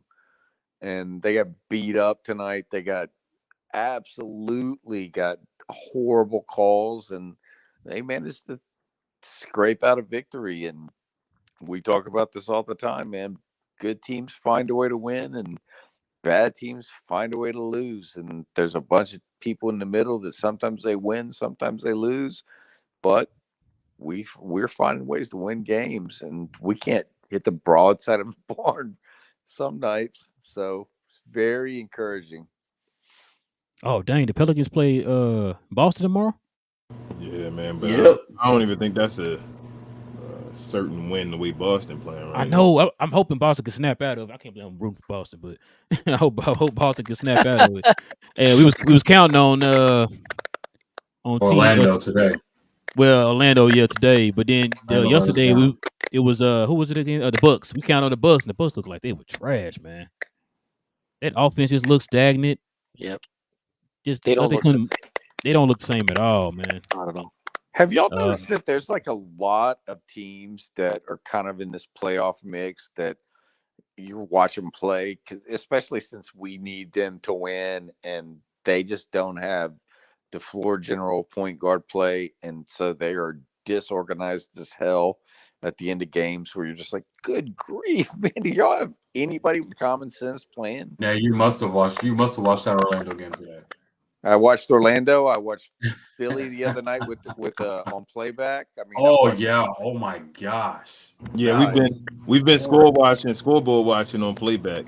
I've been playing the games on there. Yeah. I mean, look, having Luka and having Kyrie on your team, you kind of get this. I don't know. You kind of get the sense that that's how like basketball should be, or that's how offenses should be run. Because I watch other teams, it's just so frustrating to watch, especially if I have like rooting interest with them, like I had with Orlando, like I had with the 76ers yesterday. Bro, it's like common sense things, you know. The Sixers had that game, Manny. That was their fault. That was their fault. The Magic had that game. And I don't know who needs to say this, but somebody needs to say this. You cannot, if you're trying to go in for a game clinching, game tying, or game winning shot, it is not going to be a layup. It's not going to be a layup at all. Don't take the layup. Don't expect to get the layup. Don't expect to be bailed out by the refs either. Yeah, you're not going to get bailed out by the refs. I wouldn't even want the refs, even if it was my team. I wouldn't want the refs to make that call. No, sir. I would not want the refs to make that call. I won't trust them. Right? So by what's his name? Kelly Oubre shouldn't be taking the last shot. Hey, anyway, you know who else? I know he's like NBA royalty, but I mean, he's kind of getting exposed since just the first time first time in a long time. Milwaukee is disorganized as hell too on offense because Dame's a combo guard. He's not a point guard. Oh yeah. That's why I tweeted what I tweeted yesterday. I was like, why is it like kind of like a definitive opinion that Dame is a better basketball player than Kyrie? And I was what does he do? Tweet, yeah. What does he do better? And I even gave him shooting, but by the numbers, I forgot who put it. I think actually Pascal, he might be on this call. He might even pointed it out to me that by the numbers. Oh yeah. Yeah. By the numbers, Kyrie is shooting better from 3-point percent. He's about 40%. Dame is 35%. And from field goal, Kai is, I can't remember the numbers right now, but he is a few percentage points. A good margin percentage points from the field above. If it's not shooting, there's not an aspect of basketball that Damian Lillard is better than Kyrie. There's not. Nope. Unless you're going for distance, but not even in career. I don't even think in career average. To be honest, I don't see him as a better shooter other than 3-pointers from distance, like you said. But I also feel like Kyrie provides way more than Dame. Dame's a shooter. If you stop his shot, he's not doing anything. I personally feel Kyrie's a better defender too. Oh, I agree with that. Oh yeah, for sure. They should have never made that trade. I don't know what Milwaukee was doing, but they panicked. Giannis said his comments, and they. Hey, that's kind of on Giannis. Giannis kind of bullied them into making some of these decisions. Yeah. No, but you know what I think on paper the trade makes sense, but now you kind of learn. Everyone thought that Dame was good off ball. I don't think he's as good off ball as people thought he is. He needs the ball, and Giannis needs the ball as well. So that's the problem. Yeah, honestly, I mean, I don't want to have a We Talk Bucks podcast, so don't let me hijack this. But Giannis needs to play off the ball more and let Dame kind of do his thing, and then him kind of be like the high pick and roll, the Daniel Gafford, the Derek Lively kind of guy, because he's going to get a ton of free throws that way. But I don't know, man. Giannis his ego's been and deservedly so, right? Because he's got an MVP and he's got a ring, right? but his ego's been a little bit bigger than what you would want out of your superstar. You know, I don't feel like it's him though, Joe. I feel like he tried to give the team to Dame. I feel like Dame is struggling. I feel like even when they gave it to Dame for a second, like Dame percentages and all are trash. And when he's not so good. Giannis is having the reason that the Bucks are even in second place is because of Giannis. Exactly. That's how I feel like they're in second place. They fired their coach in second place and all that. Like the reason they're there is because of Giannis. Their defense is suspect, and Damian Lillard has been up and down. And Giannis is doing what 30, 12, and 7, I'd say, on 60% shooting. That's crazy. Yeah, I listen, I 100% agree with everything that you just said. I just think that when you have a player exercising that much control as the general manager, like, oh, LeBron's going to trade you, that kind of thing, that doesn't breed good chemistry on a team, and you see it kind of manifest itself in kind of subtle ways. And so, kind of changing the offense to fit the team a little bit better is something that's harder to do. So, but I completely agree with you. Dame has been disappointing, and if anybody says any differently about that, there's like objective proof to dispute their argument. Yeah, because Dame, I remember Giannis at the beginning of the year trying to be Robin, or saying that out loud, and everybody was like, "What?" Yeah, I think I remember him saying that too. He was saying that Dame is the star of the team and all. This is Dame's team and all, and Dame not Giannis. Yeah. I think the reason he wanted him there is because at the last minute of the game, Giannis is not like Luka or Kyrie or these guys that can actually, right. The issue he can't shoot from a distance, right? So he's always got to drive to get a bucket. DV said the perfect point. He said Kyrie's a 2 guard. That's what it really is. When we come down to it and you pay attention to his game, it's not even as a point guard. He's a ridiculous 2 guard. Like Kyrie doesn't even play on the ball. That's why when people say he's a ball, like you have 2 ball dominant guys and all, like Kyrie likes to run around off the ball and then decide his spots and make quick moves when he gets the ball or whatever. He's an incredible 2 guard. He can play off the ball and just make incredible moves without having the ball. Damian Lillard, like DV says, cannot do that. If Giannis had a Kyrie beside him right now, they'd be stupid. Oh, yeah. Good point. But he doesn't have it. He has Dame, and like Giannis is more of a point forward. That's what Giannis's game is. Like he gets inside the paint and dishes, or he finishes. You need a guy beside him that can help him out and finish. Drew Holiday wasn't even a great point guard. You don't need a point guard. You need a guy that can defend the point guard or whatever like that. You just need a guy that can score beside him, that opens the floor up so guys can't pack the paint. And that's what he was hoping he was going to get. He was going to get a guy that can control the play at the last minute of the game. Because I know in last playoffs they had the guy they traded to Boston. What's the heck's his name, you guys? Sorry. Drew Holiday. Yeah, he didn't have the best playoff. He was missing shots, and he probably kind of tried to blame him for it. But that was a bad miss, though, because that guy's a player. But he was like, I mean, I don't even know what you call Drew Holiday. I mean, but he's like a completely different type of guard from Dame, who's a completely different type of guard from Kyrie. So, I mean, yeah. Like to be honest, if anything, Steph is the most ideal point guard you would need. Steph and Giannis would be dumb. Oh yeah, that would be crazy. Yeah, that would be a wrap. Even if you gave him someone like Devin Booker, who don't need the ball, that's the kind of guard he needs. Devin Booker needs a dominant point guard. He needs it too. I would say even Embiid with Steph would be crazy. The way these guys are skilled now, the way these guys make these top players and all, you just need a guy that can score beside them. Yeah.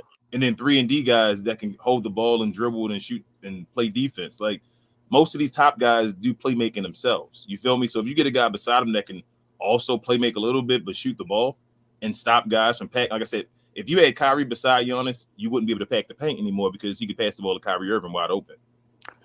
Interestingly, I mean, the JJ Redick LeBron podcast, whatever that's called, Mind the basketball pack. There you go. They've kind of touched on this a little bit, and it kind of plays into what you were saying, King, is that, like the thing that makes the Mavericks so difficult is because Luka's a 6'8" point guard that can make every pass in the game of basketball and can throw over the top of double teams. And with Kyrie or Dame or Drew Holiday, those are great guys to have as that second guard, but you can't run the same offense that the Mavs are running, which makes them a little bit unique compared to those other teams, because the only team that could really run that would be a team with a point forward, which is, you got the Lakers with LeBron, the Clippers with James Harden, obviously the Mavericks, and then, gotta hate to throw him in that mix because he hadn't earned this, but whenever you got Zion playing point forward, he's doing a good job of distributing the ball because he's tall enough to throw over the top of that to get that so you can play 4-on-3. And Kyrie's amazing at playing 4-on-3 because you can't keep him in front of you. So the other thing I would say too, Joe, with what you're saying with Luka, the thing that in my eyes, what makes it really hard with him to guard is he can dribble too for a big guy. Like, man, he crosses people up all the time. That shit's hard to cover. If a guy's that big, and then you have to commit to him. And the thing with the Mavs right now, here's why LeBron is so kind of an odd of our team, is that he knows it'll get to a point where the only way you're going to beat us is us missing open shots. And we beat ourselves, because even tonight, the minute we started making some threes, the game got close real fast, right? And even with Exum, they left him wide open at the end. Is he going to make it? Is he not going to make it? The minute he makes it, it's over. And these are wide open shots, man. It's not like needing to rush your shot because you're not quite open. You know what I mean? Yeah, because Exum, he converted 1 3-pointer, and granted, it was the difference, but he missed 2 3-pointers and a closeout. He attacked a closeout and blew a layup. So he blew. I mean, I'm thankful he's on our team. He's a great third ball handler, but if he makes one of those shots even before, I mean, we're in a completely different game. So I'm not complaining about him, but he did have an opportunity to score 11 points there in the last 3 minutes and made 3. And let's be honest, that's what Golden State was so hard to beat, right? Because they had 3 guys. You had Steph, you had KD, and you had Kevin Durant. All 3 could shoot wide open threes. You give them that, you're dead. And that's what they got.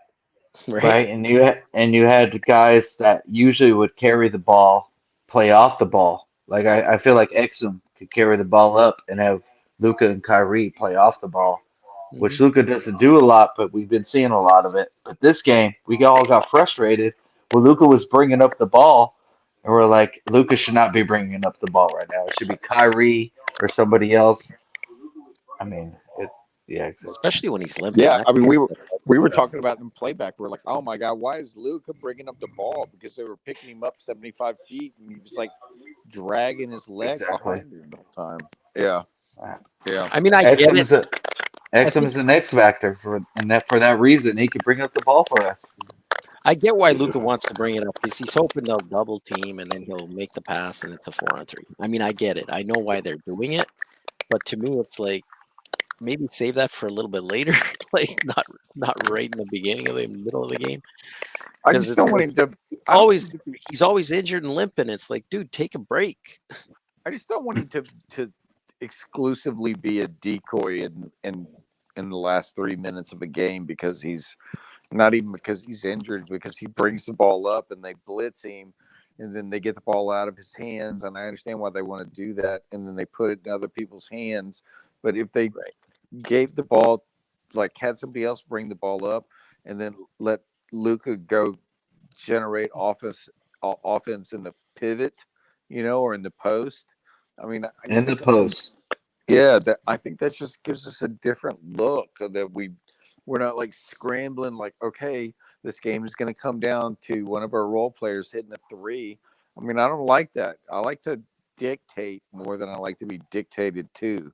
And I just kind of felt like I'm glad to get the win, but we definitely let them dictate our offense, which you know, is a recipe for failure when you're playing better teams, and Sacramento's not a better team than us.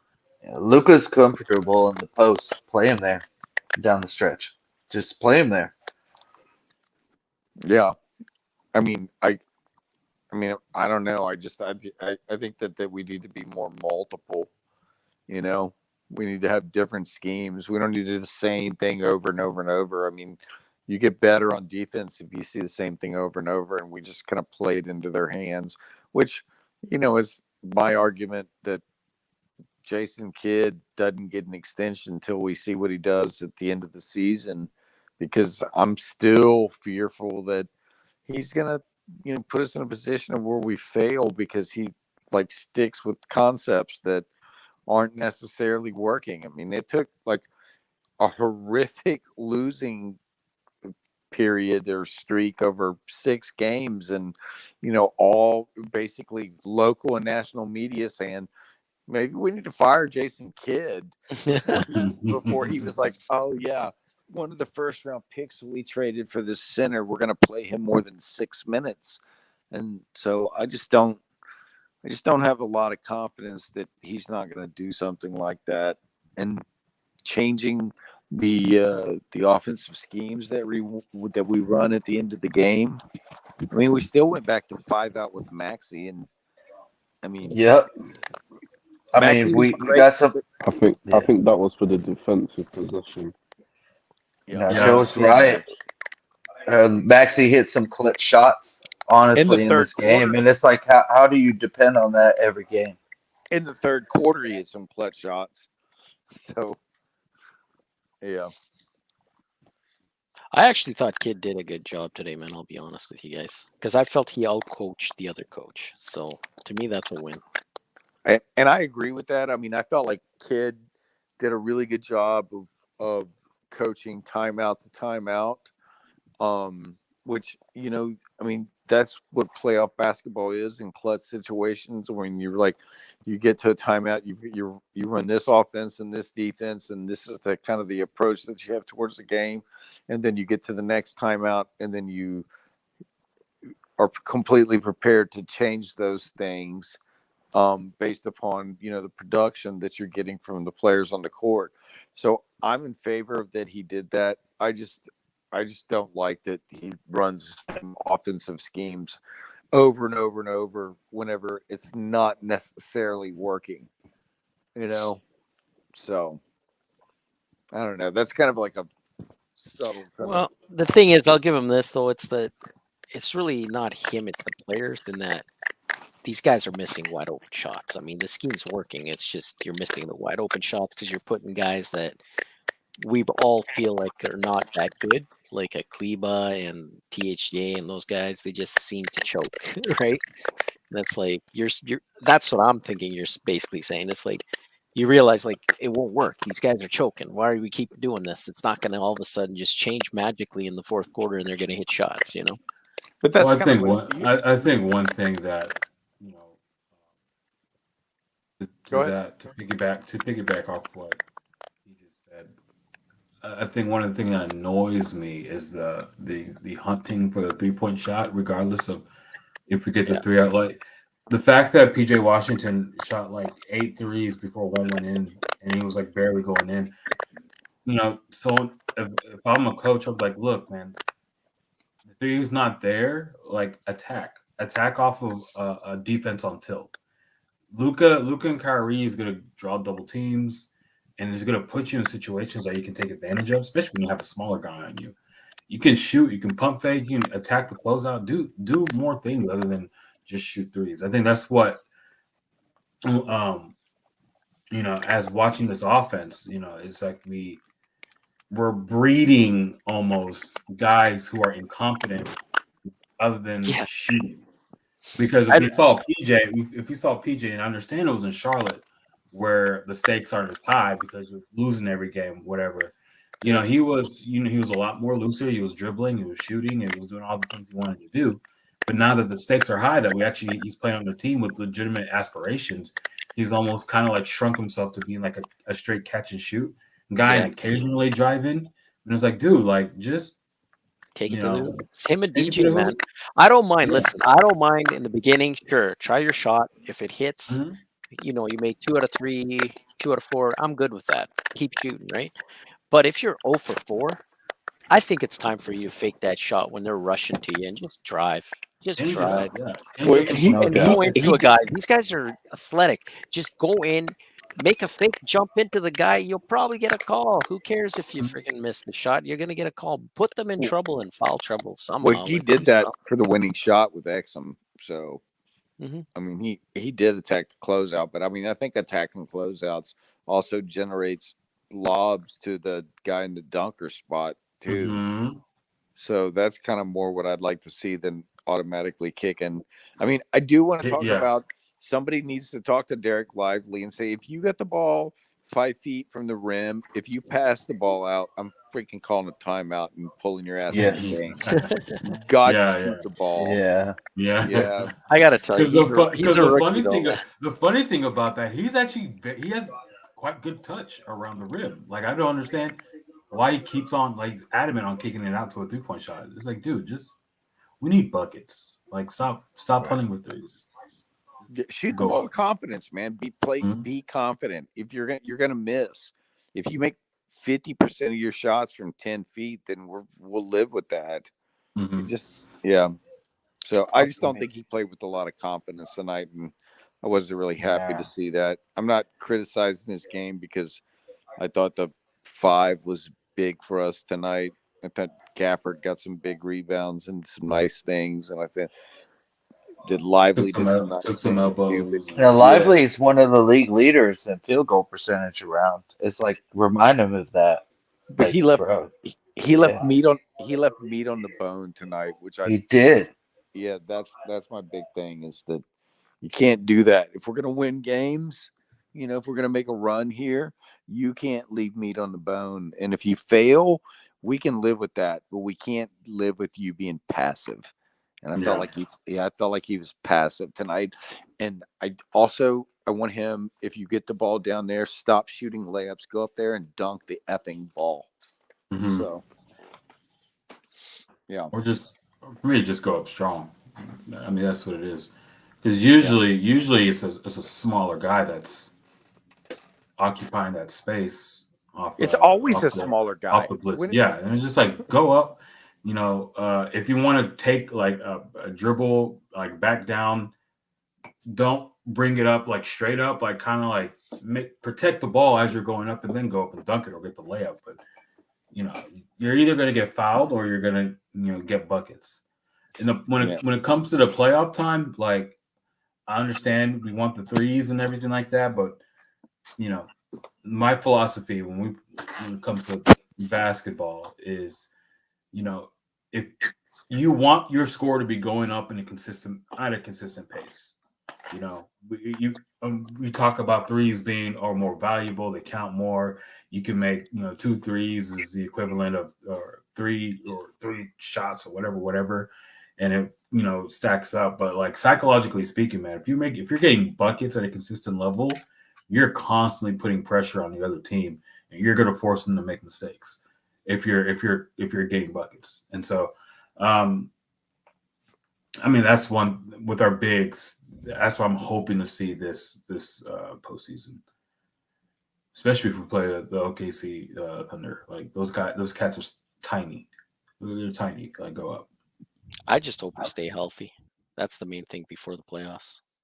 That's the one thing that worries me with Luka. Like when I see him holding that leg and doing all that stuff, I know he does it all the time, but it just seems like he gets worn out by the playoffs. Yeah. And that's the thing that worries me. But I actually feel, I don't know, you guys, I got to tell you, I think Houston's going to get crushed. They're going to get their first L in 10 games. Yeah, It'll be I mean, 11. Yeah, I I'm really feeling think they're that. going to crush them. They don't have It's gonna, Sengun. What are it's they gonna be going a to do? physical game, but I think we beat them. Yeah, I who don't do see. they not have? They don't have Sangoon. Sengun. Yeah. Yeah. Okay. So what are they going to do? Like literally, I I don't. mean, I don't know. I don't know who they beat in their 10 games, but I doubt that they face anyone with the 1-2 punches. Luke and Kyrie. They played Jabari Smith at the 5. Is he a good shooter? I haven't Yeah, he's watched pretty him. good. He can He's face the on floor. three-pointer. He's a good three-point shooter. I don't know about specifically the number. He's respectable, I think. Okay. But then they start that Thompson twin at the 4. He can't really shoot, so. Okay. Oh, they start Amen Thompson at the 4? Yeah, because Sanguine's out, so Yeah, they moved Sengun is Jabari out. to the 5. So they moved I knew it Thompson was to the supposed 4. to be the point guard. That's crazy. When he's big enough to play in it, so it makes sense. Okay. I mean, I get it, but he's still. I'll take PJ on him. But anyway, I have a question though. There's a dude in the comment section earlier, and he was talking about if the Kings had the 3 starters that they missed, they would have won. And I'm thinking to myself, who are these 3 starters that are such needle movers that they would have? Don't fall for the trolling. I mean, I guess if they count Malik Monk. I mean, he's the only Kevin Huerter's out for the needle season. mover that I can think of. Kevin Huerter. Kevin Huerter got hurt. Monk He's out for the season. and Yeah, Trey he's Lyles. shoulder surgery. Trey Lyles and Kevin Huerter are not needle movers. They're not. They're good shooters, but It helps their team though to have those shooters. it does. But they're not. That's what they are. That's what these guys are. They're 3-point shooters team. They're not needle movers. In my eyes, like you could win games without them. So did you guys actually see Luka do that with the person? Yeah, there's a he video did. going on Twitter. I retweeted it on X. What happened? Luka, when he made the free throw to ice the game. Yeah. He looked over the Sacramento crowd and all going back saying he should have drafted me. Yeah. Yeah, he yelled at Vlad. He said he should have drafted me. His dad. And then he came back to the bench and told the crowd he should have drafted me. But isn't Vladdy and his dad, Luka's dad, hate each other or something? Supposedly. Yeah, that's like Stephen A. That Smith. was like reportedly why he decided to pass up on him, right? Or that was one of the reports. It's like Stephen A. Smith and Kyrie. You miss out on doing your job correct because you're doing personal things. Yep. Let your personal feelings get ahead of the. Yeah, that's true.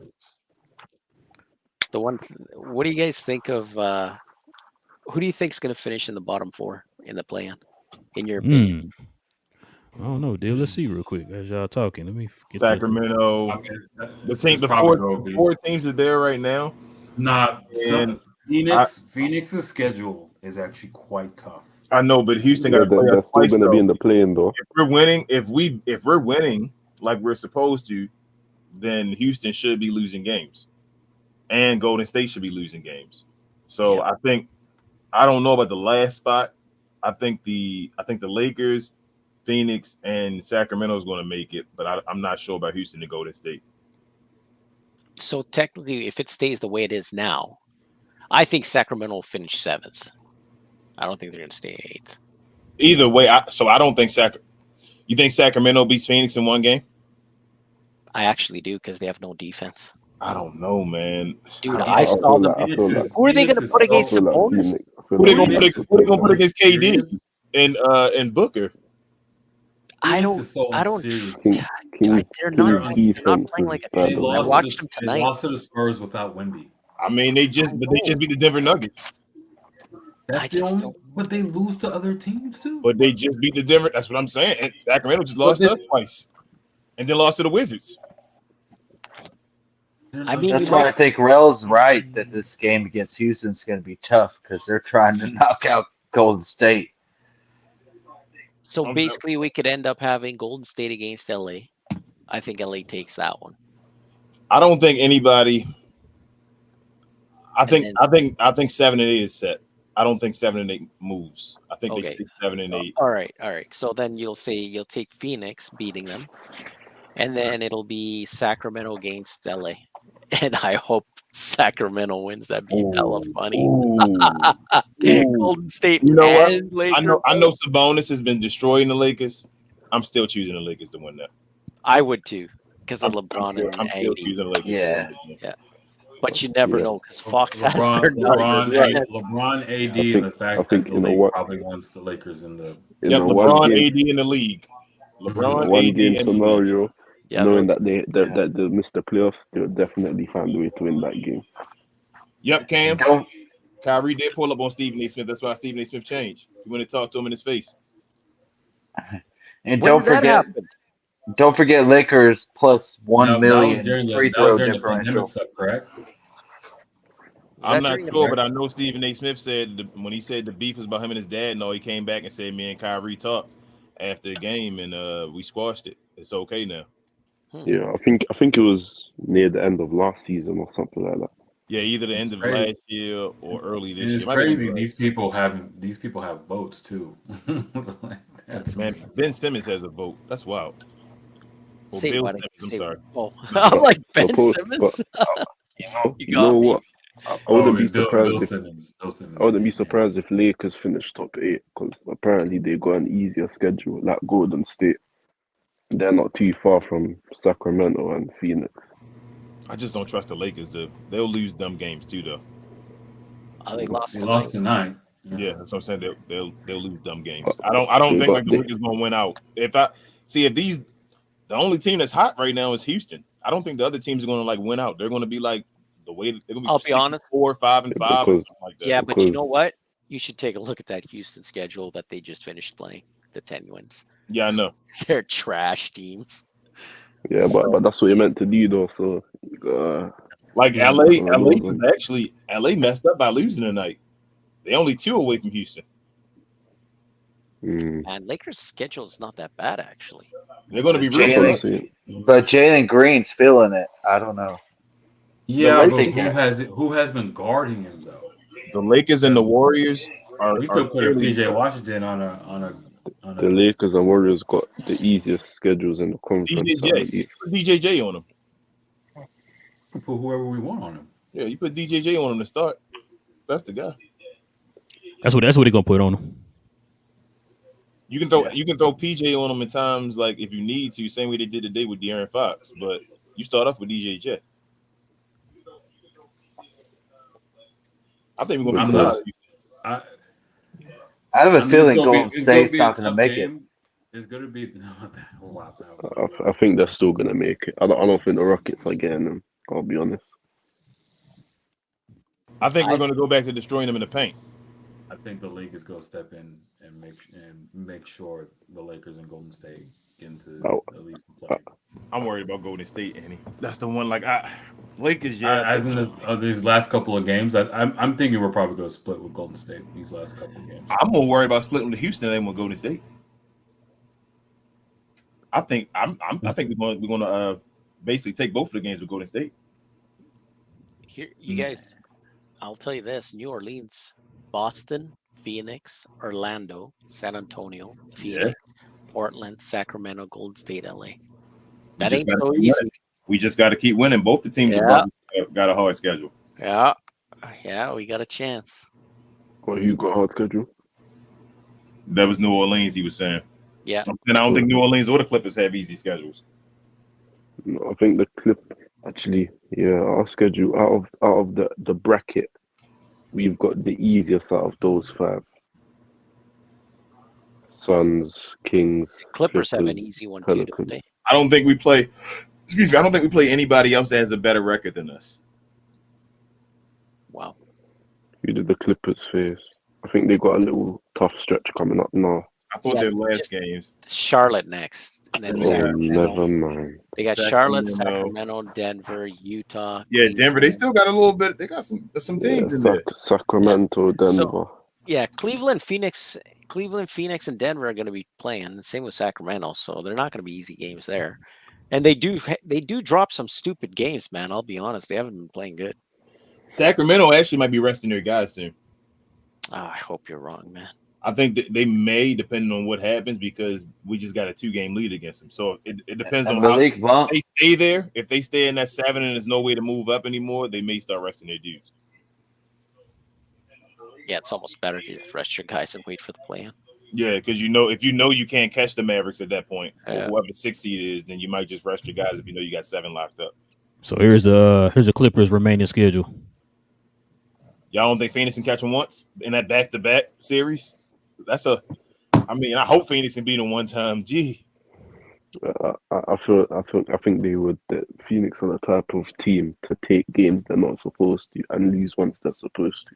Like Denver right there, Cleveland, still tough. They still play Houston last game of the season. where Houston might be playing for something. If they lose tomorrow to Charlotte, man, oh shit. That'll be the game. That'll be the game they lose, though. That would be awesome.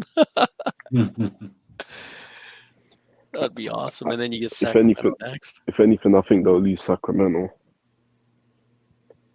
That's Sacramento, Denver. They're losing at least one of those. Yeah.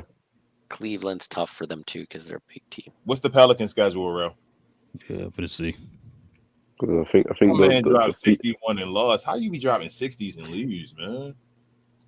They were down like 20 at the start of the game. That's probably why he had to drop 60 to get them in the game. Can't be dropping 60s and lose, though, man. Luka never does that. Wemby had 40 and 20. I don't think Luka ever lost a 50-point game. Isn't it wild that Luka dropped a 70-plus point game, and that's probably not his best game he's had? That Knicks game is wild. That Knicks game of a 60-20 triple-double with a 9-point comeback win. I don't know, Annie. I think that 73 got it, man. The comeback. I like the comeback, but that 73 on that damn efficiency, that dude was dominant. I get it, but a 9-point deficit with 33 seconds left, no one has done that before. No, that was a better game. I feel like, yes, I agree with you. Saying. As far as Luka, overall, but the performance. How many shots did he shoot? That 73 was so ridiculous. What was it, like 20 something shots he shot? That's 70. I didn't watch that game. I think it was 20 something shots he made. That dude was on one. I didn't watch that 73 game. It was on the same day as my court marriage. So 73 point stat. Gina says 33. 33. He shot 20. He made 25 shots. 25 or 33. 8 or 9 or something. Yeah. He missed 8. Insane efficiency. This the Pelicans remaining schedule here. How many, Gina, if you can look up how many points in the system? Ooh, they got a nice little stretch here. That's why I say the Pelicans got a night. We just got to keep winning, DV. I've been saying it since the beginning. Don't worry about who behind y'all. That's over and done with. Just keep winning. Yeah. Look at those last 3. Those last 3 that we're gonna be fighting, Sacramento. I think we're getting the 5th. The thing I'm worried about is the 4th still. I need the Clippers to lose. I want the Clippers, yeah. I want to be 4th and play the Clippers 5th and then beat them and beat. Really, the Clippers got to lose 3. The Clippers have to lose 3 games, and we would have to win out. I want to put another. Hey, the ideal for me would be we play the Clippers. We're 4th. We beat the Clippers badly, right? And then they have to redo their team again. Just like we did every other playoff team. If we beat them, if we play them, it's over. Their regime is done. I don't think Paul George. PG might be calling up Luka. Hey, let me in. I'll be honest. Even if they go up bad, I don't think they're blowing it up this year because they're going into that new arena. They need people. Yeah, Paul George said he don't know about signing that extension though. DV. They got stories out right now with Paul George saying they nowhere near close to an extension agreement between the Clippers and Paul George. And you got the richest man. You got the richest man owner in sports, essentially. I understand it, but I'm saying if another team with another player, he could just opt into his player option. His player option is like 50 mil. Yeah, he could do that. But if like a 76ers is trying to give him a bunch of money, if they can free up. I don't know if you guys know this. You know, his wife is not Slovenian. She's from Joker's area, which is Serbia. Serbia. So hopefully, she can convince him to go play in Dallas.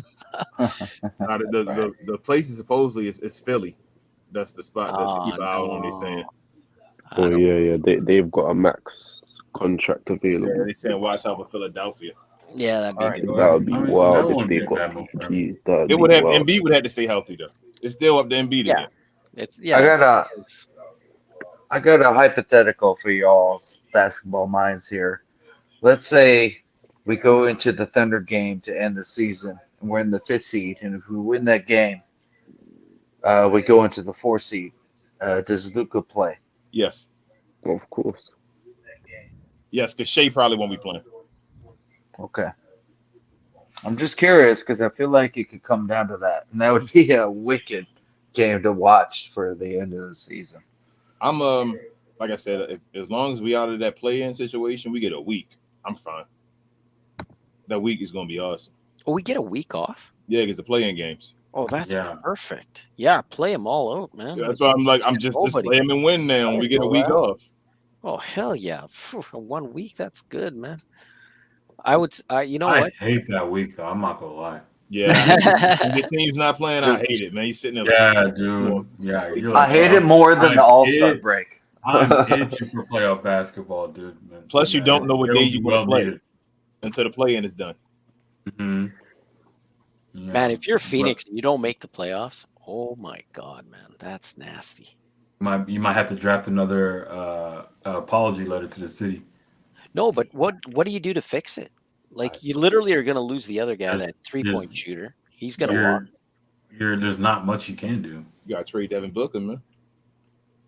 Your best bet is to trade KD, honestly. I don't think you're going to be able to get 1-for-1, though.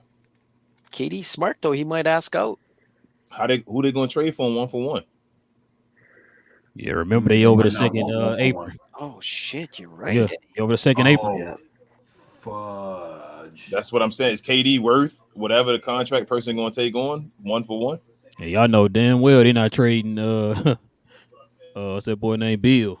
Yeah, Bill not getting traded. He there. So is there any way we can match our crappy contracts for KD or no? Well, no, it's got to be 1-for-1. It's got to be one player. He can't even add up. Yep. They were the second apron. Why would they make that deal? Oh, they thought they can win it that way. Go all in. You know how it is. I don't know when I don't know what show I said this on. I don't know what show I said this on, but after that trade was made, after that trade was made for Beal, I was literally on someone, either TGK or with y'all. I was just like, I am not afraid of this Phoenix roster at all. Even when everyone was trying to tell me, look what they did to rebuild their team around that big 3 or 4 or whatever the hell. I was just like, I'm not scared of them. I'm not scared of them at all. No. After they traded Ayton, I was even less scared of them. I was like, I actually thought right. Gina Kim, they can't trade Bill because doesn't Bill make the most on the team? Yep. No, Bill still has his no trade clause. No, I'm saying doesn't he make the most on the team though? Yeah, I think he does. I don't think no trade clause still exists anymore, but I think he got something with a trade kicker. No, it's like dumb on top of his contract. No. He does. His trade clause goes with him. I thought he did that over with like Dirk and all that. How the hell did he get a no trade clause? The Washington Wizards, like the only player. He's the only player that really has that. The Washington Wizards gave that to him when he signed that extension. Everybody was saying that was dumb. And then they turned around and traded him that next year. When they trade him, it doesn't get voided either. Nope, he keeps it. He goes with him wherever he goes. Bro, the Phoenix Suns are stupid. Yes, they are beyond stupid. I already knew they were stupid. That's beyond. They have that new owner that wanted to make a. Yeah, they're gonna fire right? James Jones, and he's gonna go somewhere else. And he's so right though, man. Like when they traded Ayton, I couldn't believe it. They just lost paint presence. I was like, what did you get back for that? And then we was in here celebrating. CP3. And then they traded CP3 for Bill. Yeah, that was dumb too. They didn't have a point guard. The issue before CP3 got there, what was the issue with Phoenix? They didn't have a point guard.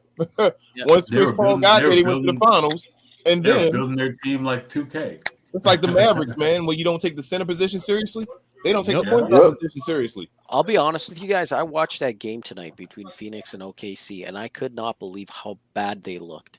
Like without SGA, these guys were toying with them, man. They were blocking the shit out of them too. And that's why, like, I give respect to Booker though, Div. Like, I'm not a Suns fan or nothing like that. But like, Booker has to do more than he's supposed to. He's not a 1. He's a 2.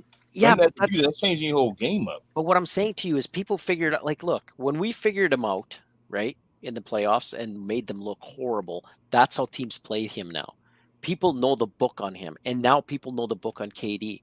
They have not looked the same before those bad playoff runs, right? Mm-hmm. Once people figure out a system on you, you need to improve. And I haven't seen KD improve on his passing. I haven't seen Booker improve on his passing.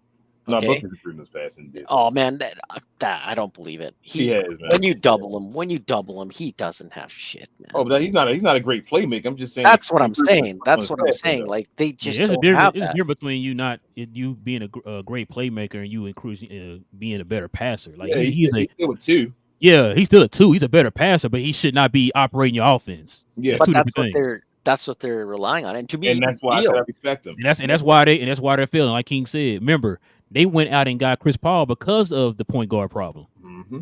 They didn't fill that role. They thought they could just throw as many top tier offensive players at the problem, and it'll go away. That's why he got Bill. Remember, we matter of fact, no, I don't think you were on here yet, Div. You weren't the member yet. I don't think we had a members only show. We talked about that with a Suns fan. Shout out to Trey, and we talked about that. We're like, bro, you struggled when you did not have a point guard. You went out and got Chris Paul. Now you got rid of him again, and you did not fill that position. And he was like, "Oh, we got Bill, we got Booker." But how did that work for you before you got Chris Paul? They got Bill. They got Booker running point with Bradley Beal on the floor. Yeah. Yes. Booker's not like obviously Booker's not on the same level as a Luka or nothing like that. But I'm just saying like that's like asking Klay Thompson to be a point guard on the what is it, the Golden State Warriors. You feel me? That's not his role. For him to even be doing this and getting you what he's doing right now is like I respect that, but that's not the way you should play the game because you got to go out his natural position. Booker needs to get you buckets. I get that, and KD said that too. I got it, but here's the thing: the game before this one, where they lost as well, literally KD barely took any shots in the fourth quarter. It was stupid. To me, that's dumb. That's dumb. They can't play that way. They need a point guard. Who can do it. That's what I mean. He was sitting there on the side doing nothing. I'm like, my God, man, KD, get the ball. But it's like he doesn't want to step on Booker's toes, I guess. Because he's not hogging it, right? He the one that told Booker to do that. Yeah, he the one that told Booker to go ahead and start doing like. Remember when Booker was trying to be a point guard and all that, and they kind of threw the rhythm off of the offense, and KD was like, "Yo, go out, just do your thing. I'll figure it out on my own, later or whatever." And that's what they've been doing. That's so you had those moments where KD. I don't know why KD's putting himself in this kind of position, dude. He needs to just he needs to find a well-built team and just like, all right, let me insert myself. Eddie, why they gotta find a well-built team, man? I mean, but I like KD. I was a huge KD fan. He played with nothing but Hall of Famers his whole career. I know, but these. Like in this league nowadays, these top heavy rosters, they ain't gonna get it done no more. Man, he ain't did it. And that's what he constantly finds himself in. He hasn't done it his whole career with these Hall of Fame players, other than Golden State, where he was surrounded by the two. He's been played with Hall of Famers since the beginning of his career. Other than the first year, he's been playing with Hall of Famers every year of his career. Yeah. No, I get you, but. And I'm like, at some point, you got to do something. Like, this is why I'm critical on Kevin Durant, and I'm critical on Steph Curry too, because Steph Curry don't get the feedback as much. Like Steph Curry has been trashed some of these years since they won with KD and all. Like I know he won one, but they up and down like hell.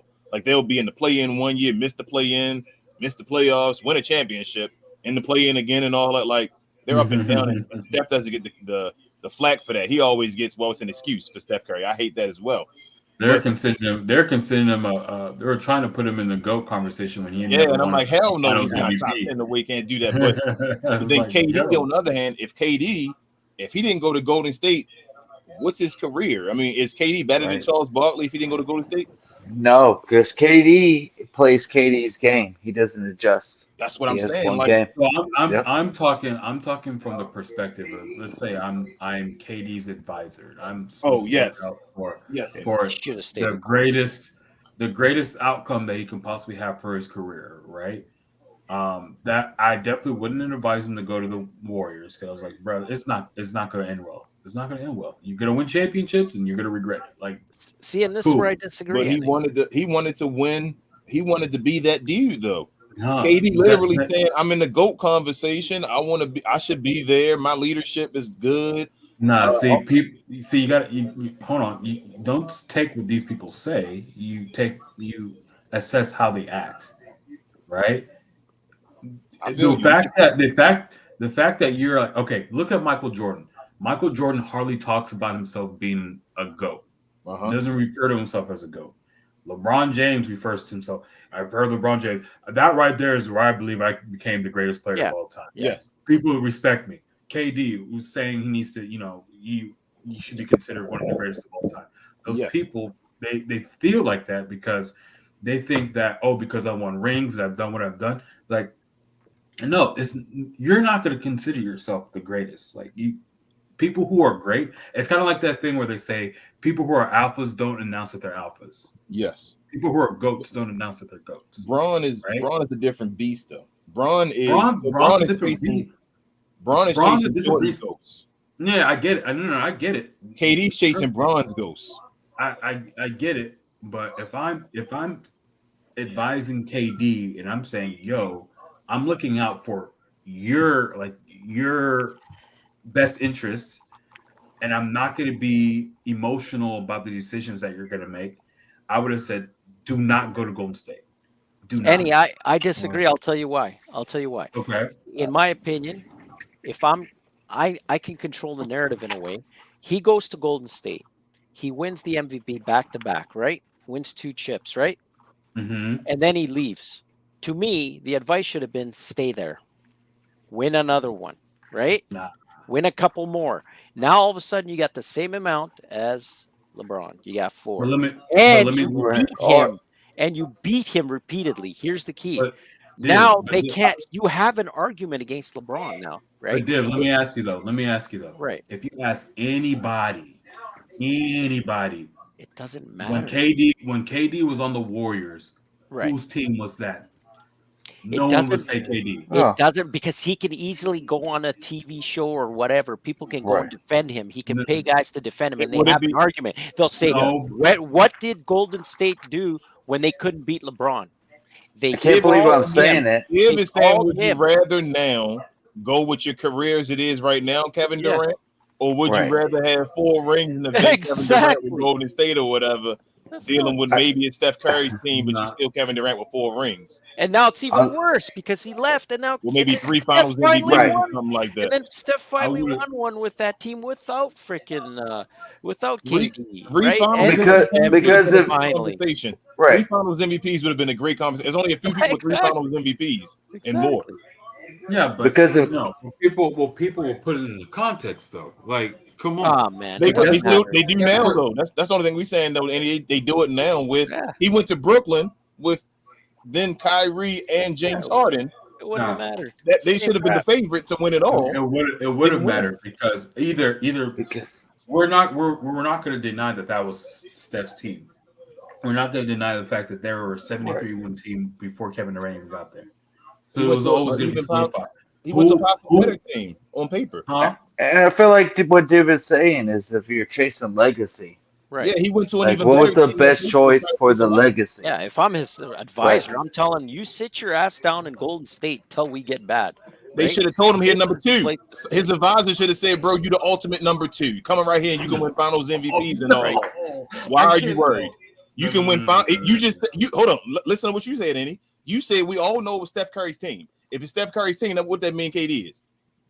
He's the number 2. All right, so he could have been the ultimate number 2 with Finals MVPs and all, where he'd have still got a jersey retired. He would have been like a statue outside. He could have still arguably been one of the greats and all that stuff. But he'd have been a number 2. Think about it. He tried to be a number 1. He fails at being a number 1. That's why Charles Barkley called him out. Charles Barkley said, "You got to drive the bus, bro." That's even Charles Barkley called him. But he would have never been considered a bus driver, though. What I'm saying is he's left. I got you. Yes, you're right, Annie. I'm not disagreeing with you. What I'm saying is, since he's tried to drive the bus now, though, it hurts. So it looks worse. KD was at Golden State. The reason why it's hurting. But when KD was at Golden State, he was arguably better than Dirk all time. People was ready to say that, right? When KD left Golden State, it now makes the conversation that I think Dirk is better than him all the time. No, he's not considered better than Dirk anymore. He was when he was winning with Golden State. He was saying he was better than Dirk. Challenging LeBron, man. They were saying he was. They were saying he was. They were saying he was the best player in the world. We'll go with They were, but at the same time, people still acknowledged that it was Steph's team. Okay, so here's the thing. I don't agree with that. I actually think people they say they're that right now. I know now, but what I'm saying at the time, time, LeBron was owning Steph Curry pretty much. Like you could see it in the clutch. one time. Steph choked like crazy in the clutch. He never was an MVP finals. ever. Okay, If anything, and then Kyrie was on KD came in, and it's KD that took them over to the top of LeBron. KD is the one that shot the shot in front of his face in his dome and won the game. So to me, that's huge, man. And if he kept winning another 2, ties LeBron, right, and gets all those MVPs. Imagine if he got 4 MVPs. What are you gonna say? Like, whose team was Miami, yo? Miami was Dwayne Wade's team. Right. LeBron James went over there and got considered the best player in the world at that point, right? Great example. By unanimous decision, basically at that point, people were saying LeBron James the best player in the world when he went to Miami. He decided to try to leave to be the straight bus driver. He went to Cleveland and got one with Kyrie. Shout out to Kyrie. KD has been chasing LeBron's legacy forever. He's even made a commercial and all said, when he won the MVP, I'm tired of being number 2. He literally said, I'm tired of being number 2. Okay. I was drafted number 2. Yeah. I'm called number 2 behind LeBron. I remember that. I'm number 2. He's been chasing LeBron. He went and joined the super team because LeBron went to Miami. If LeBron never went to Miami, KD never goes to Golden State. Yeah. Can I ask you a question? Kevin Garnett, man. Can I ask you? Kevin Garnett. I don't know where his legacy was. I don't know the answer to this. I don't know the answer to this question, so I'm not trying to. No, you're fine. Go ahead. At any point, did Steph ever say that Golden State was Kevin's team? I don't know if they ever asked him. He's just dominant. They never had that. They asked Dwayne Wade that question because Miami started struggling. But we Miami lost in the finals to Dallas Mavericks, and then and then Dwayne Wade said, "I need you to take over and be the number 1 guy to win." Dang, what year was that? No, but I remember vividly when Dwayne Wade told LeBron, "This is his team now," because they lost. At least for the time being, right? And it was probably it was the second year. Mm-hmm. Right. Well, I guess does Draymond Green count? Does Draymond Green count? Because Draymond Green said Draymond Green doesn't count. He doesn't. Well, because I was going to say Draymond Green did say, they needed KD to win because Steph hadn't gotten to that point yet, and then he finally did after, right? When he Draymond Green's he's an elder statesman. He's like the heart and soul, but he's not the leader of. No. I'm saying Draymond said that they needed KD because Steph couldn't do it. I don't know. Draymond is the leader of that team, in my opinion. Yeah, I agree. He's a leader, but he's not the leader. He's the leader. That's the reason why. Wow. That's the reason why That's the reason why he got ejected in 4 minutes, and Steph Curry ain't say nothing but look like crying. That's the reason why he's able to do. If Draymond was not the leader, do you think Tim Hardaway and them doing that over and over again? I get what you're saying, but that's still Steph's team. Do you think if Draymond was on the LeBron team, do you think Draymond doing it over and over again? Okay, let's put it this way. Do you think Steph wins all these chips without Draymond Green playing? No, I don't, but that doesn't mean it's not his team. Draymond is the reason why. Draymond, the reason they don't have a championship, the reason they went back 3-1. He wins the championship in 2011 without Jason Terry. No. Look how much control Green has, man. He's even the reason that they lost KD.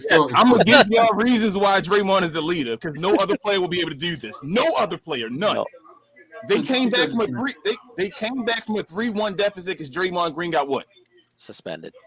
He's still on the team, right?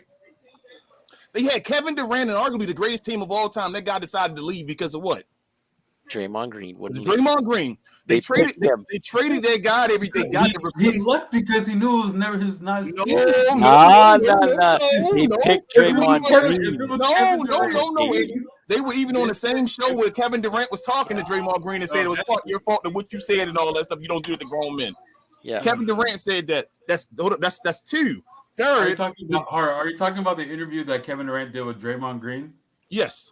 That was the biggest BS interview. Well, no, that's don't believe it's BS though. If it's don't BS, believe everything. BS, Kevin Durant agreed to it, then I mean he's not the leader. Yeah, so he did all I'm saying, hey man, all I'm saying is if you really want to say your smack, you would say it. Players always try to take the narrative into their own hands, and I get it that they sometimes need to do that, but other times they do that to try to benefit themselves, and they tried to pin that on the organization. But we know goddamn well that was that's true. Look at Damian Lillard. They just started beefing again, though. Draymond and KD, and brought it back up after the whole Phoenix incident with Nurkic and all when KD called them out. Yep. They started talking about it again, but hold on, that's 2. 3. Let him do the third one. Let him do the third one. Hold on. And he has a point. Damian Lillard is the prime example. I got you. I hear the Damian Lillard part, but I'm giving you the point in reverse of Draymond Green literally said it again when they were beefing with each other, and they both said it. So they weren't friends at that point to try to cover something up. He was trying to defend Nurkic. But that's 2. 3, Draymond Green is the reason why the guy they drafted to take either Steph Curry or Klay Thompson's spot not on their team no more. And he's still on the team with a $25 million extension a year. Draymond Green getting suspended every game this year again. Yeah. And deciding when Steph Curry not playing, I'm just going to get kicked out of this game. And he still does it every game almost. Dude, nobody stops him. Steph crying, man. It's Steph's team. Steph was crying on the bench. Team, but Steph not the leader of the team, though. Hold on, it's like right now. I feel like this is Luka's team. Yes. This is Luka's team. Kyrie's leading the team. Yes, and Kyrie's the leader on the team right now. Yes. Is a leader of the team. Yes. No, Kyrie is the main leader on the team. Kind of like Jalen Brunson was when Luka was here. Yes. I will Draymond Green is that. Draymond Green is the leader of that team. But that example is more in line with what I'm saying. No one's gonna say that this is Kyrie's team, but we're gonna say that Kyrie is the leader of this team. Correct? Yeah, I think Dave said the leader. Though. No one's gonna say that the Golden State Warriors is Draymond Green's team. No, no one's ever said that. We said the leader of the team. KD, fucking leader. Even though KD was the Finals MVP, KD was probably even arguably the best player on that team. KD, that was still Steph's team. It was still. If they only had enough money to make one statue in Golden State, it would be a statue of Steph Curry. You're right. That's not what we're saying. But if I'm Kevin Durant's advisor and I recognize the type of talent that Kevin Durant has, which is greatest of all time, can't win. Talent, no, he can't win. Why is he greatest of all time talent? Yeah. Hold on. In 2017, we didn't know that he can't win. You're saying that right now. In 2016 or 17 or whatever, when he made the move, but he didn't. I did. I saw him have a 3-1 lead against Golden State and lose. Choked. I did, and then he went to a 73 team. And at that same period, we saw LeBron James get locked up by JJ Barea, but people still believe that LeBron James could be the best player. That's fine. And I think when Golden State was playing LA, most people still thought that LeBron was a better player than what's his name, Kevin Durant, even though Kevin Durant was winning Finals MVP and was doing all that stuff because Kevin Durant wasn't that guy. But hold on. But I'm saying it was still in 2017. I'm thinking about this and how we thought about the game of basketball in 2017. No one was considering Kevin Durant. Oh, he's not that guy. He's not a guy to lead a championship. We were all saying no.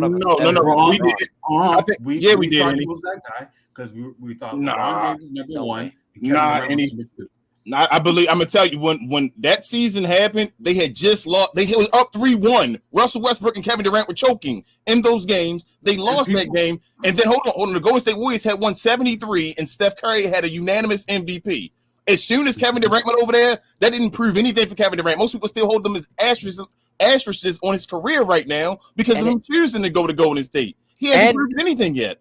And it's worse now that he moved because now he's showing, damn, he might not even make a play-in with. So you guys Steph won another one. You guys are proving my point at the same time.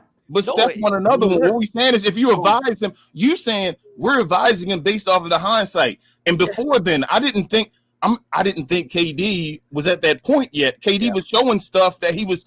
It wasn't just that. I watched series against Memphis, all kind of stuff with KD back in the day where I was like, okay, KD kind of at points kind of disappear at moments. Or he'd miss. Russell Westbrook, let Russell Westbrook have the ball and I don't take a shot in the fourth quarter. That's a leader thing. He left. Everyone had the opinion that Russell Westbrook was the dude that was holding back Kevin Durant. He left OKC because he wasn't the leader. Okay, he left OKC and they all went. Mr. OKC is now Russell Westbrook when your greatest player of all time supposedly Kevin Durant. Oh, that's what I'm saying. In 2016, it may not be you, King, but other people, I'm sure, thought Kevin Durant had the potential to be one of the greatest of all time. Yes, and he was tracking to be one of the greatest of all time. Okay, yes, I'm not doing this. I'm not doing this with Booker.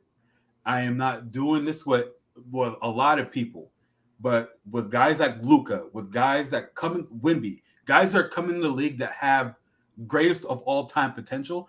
I am not going to advise Luka to go to somebody else's team. I never. If So I my was advising Luka.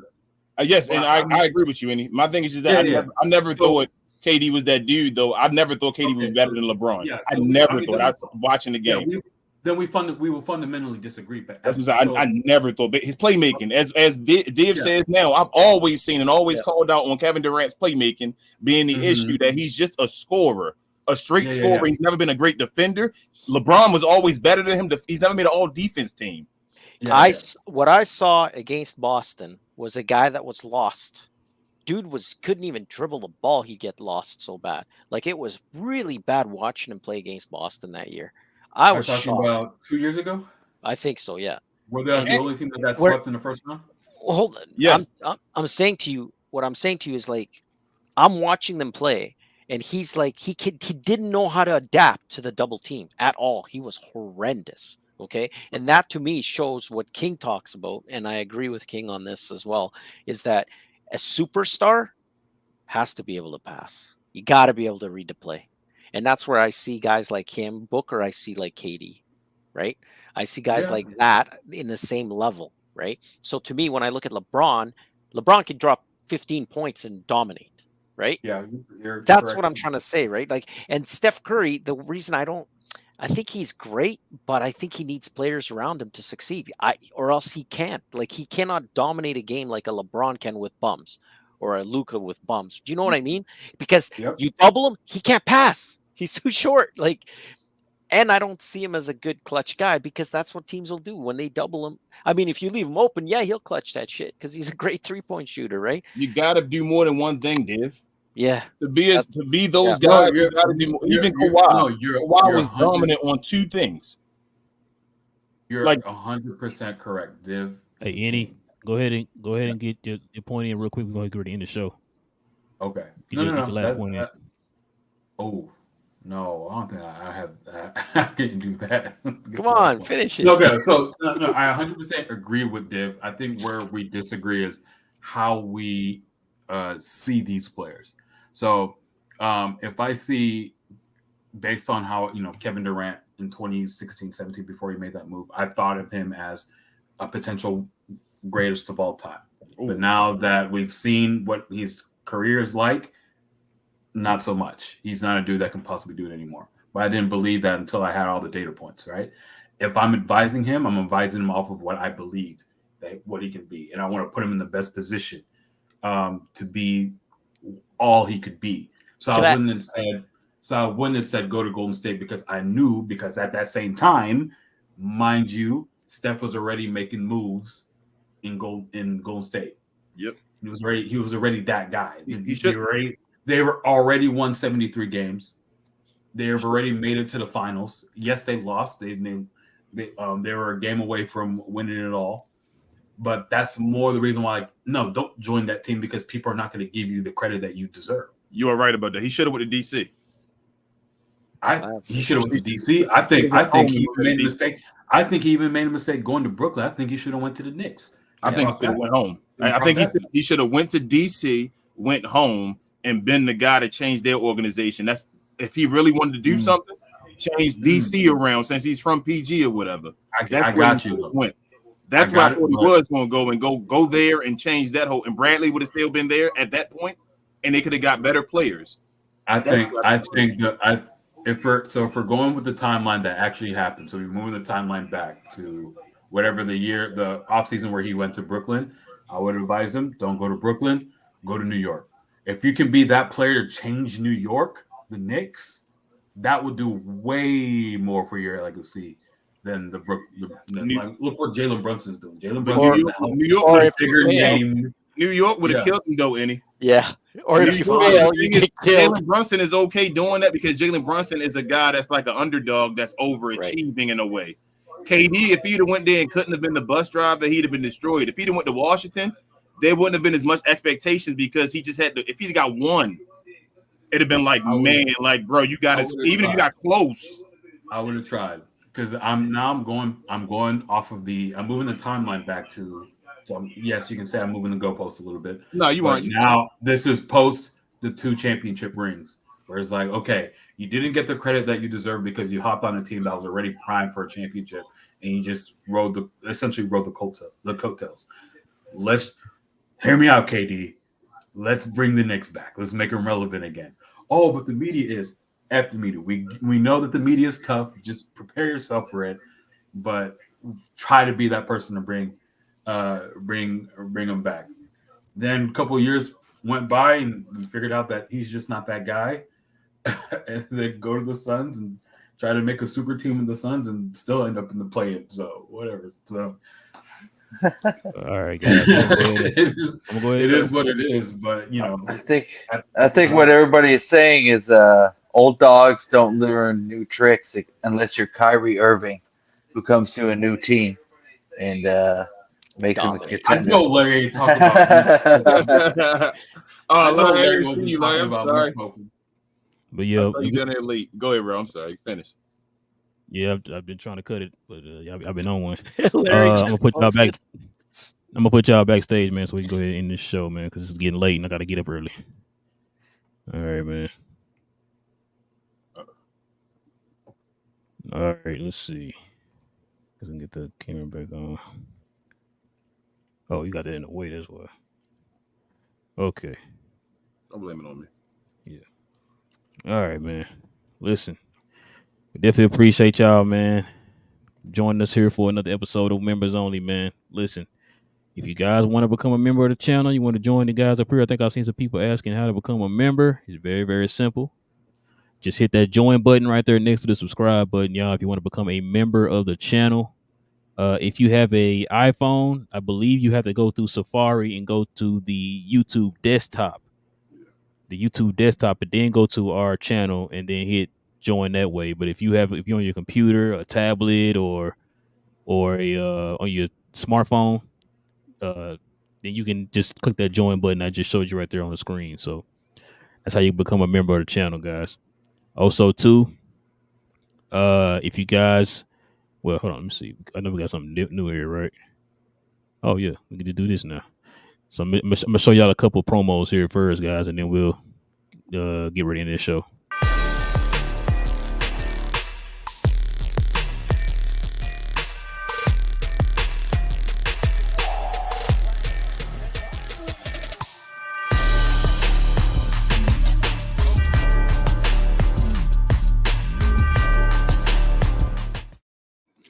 Yes, sir, guys. You can follow us on Playback, man. We stream all the games on Playback, man. All the Dallas Mavericks games on Playback. We might even start streaming a few of the scoreboard watching games. So tomorrow, we might have the Boston and Pelicans game of tomorrow, guys. So if y'all want to watch the Pelicans game tomorrow, you can join us here on Playback, man. Just follow us on playback.tv, or you can download the Playback app wherever you get your apps from. And then follow us on We Talk Mavs, guys. Also, too, for those guys who want to be members, like we had today, we normally have our members only Fridays, like we had today with the members join us. But we normally have members only shows on Friday mornings, guys. So if we don't have a game on Fridays, we have members only shows. But if we do have a game on Fridays, like today, then we have the members only post game shows, like we had today. And yeah, King, is there anything else I'm missing? Yeah, the channel. Yes. The channel I'm trying to get to, but if I won't let me go to bed, because we geeked in the morning, Saturday morning. We usually do our shows Saturday morning, every Saturday morning, guys. Everything in the geek culture, from TV and movies, Star Wars, Marvel, DC, Jurassic Park, whatever you can think of, guys, in the geek culture. We talk about that on the channel every Saturday morning. Me and my cousin Will. We'll probably do a spoiler discussion of Godzilla and Kong movie that came out to this weekend. So if you guys seen the movie, come on over, man, to join us, man, as we talk about the movie. Kings, anything else I'm missing, man?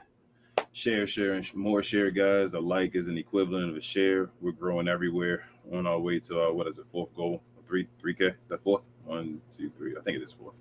Goal of 3K or whatever. Appreciate y'all as always, man. Special shout out to Court Kings, our new partners or whatever. Jeff and Chris and the rest of the guys. We appreciate y'all. They got firework. Definitely check out the link if y'all can. Show them some love. Buy some new merchandise. And you can get some new We Talk Mavs stuff there as well. So check them out, y'all. Thank you so much to them again. Yes, sir, man. But definitely appreciate y'all, man. Like I said, thanks to the members of the channel supporting the channel in that special way. I can't talk right now. I'm tired. And we also appreciate everyone, all the subscribers, man, all the supporters of the channel, man. Support us on all of our socials and all those good things, man. We definitely appreciate y'all. We'll be back here when we play again. I have no clue. Oh man, what's the day? What's the day? Friday. So probably Sunday. Sunday, probably. Houston, yeah. Sunday is Houston. It's Sunday, Houston, bro. You sure? Yeah, I'm gonna bet my house on it. Yeah, I heard that. Oh no, that's not it. Doo-doo. Oh, wait, tomorrow. Okay. Well, no, we don't. That's not. I know. It's tomorrow. Well, technically tomorrow, yes. What's today? Friday, Saturday. So Sunday. Because today's Saturday, technically. All right. So with all that being said, guys, this is your boys Relle and King. When we talk Mavs, man. When we talk Dallas Mavs from a fan's perspective. We'll be back here on Sunday when the Mavs play the Houston Rockets, man. Same Mav time, same Mav channel. Go Mavs. And we out.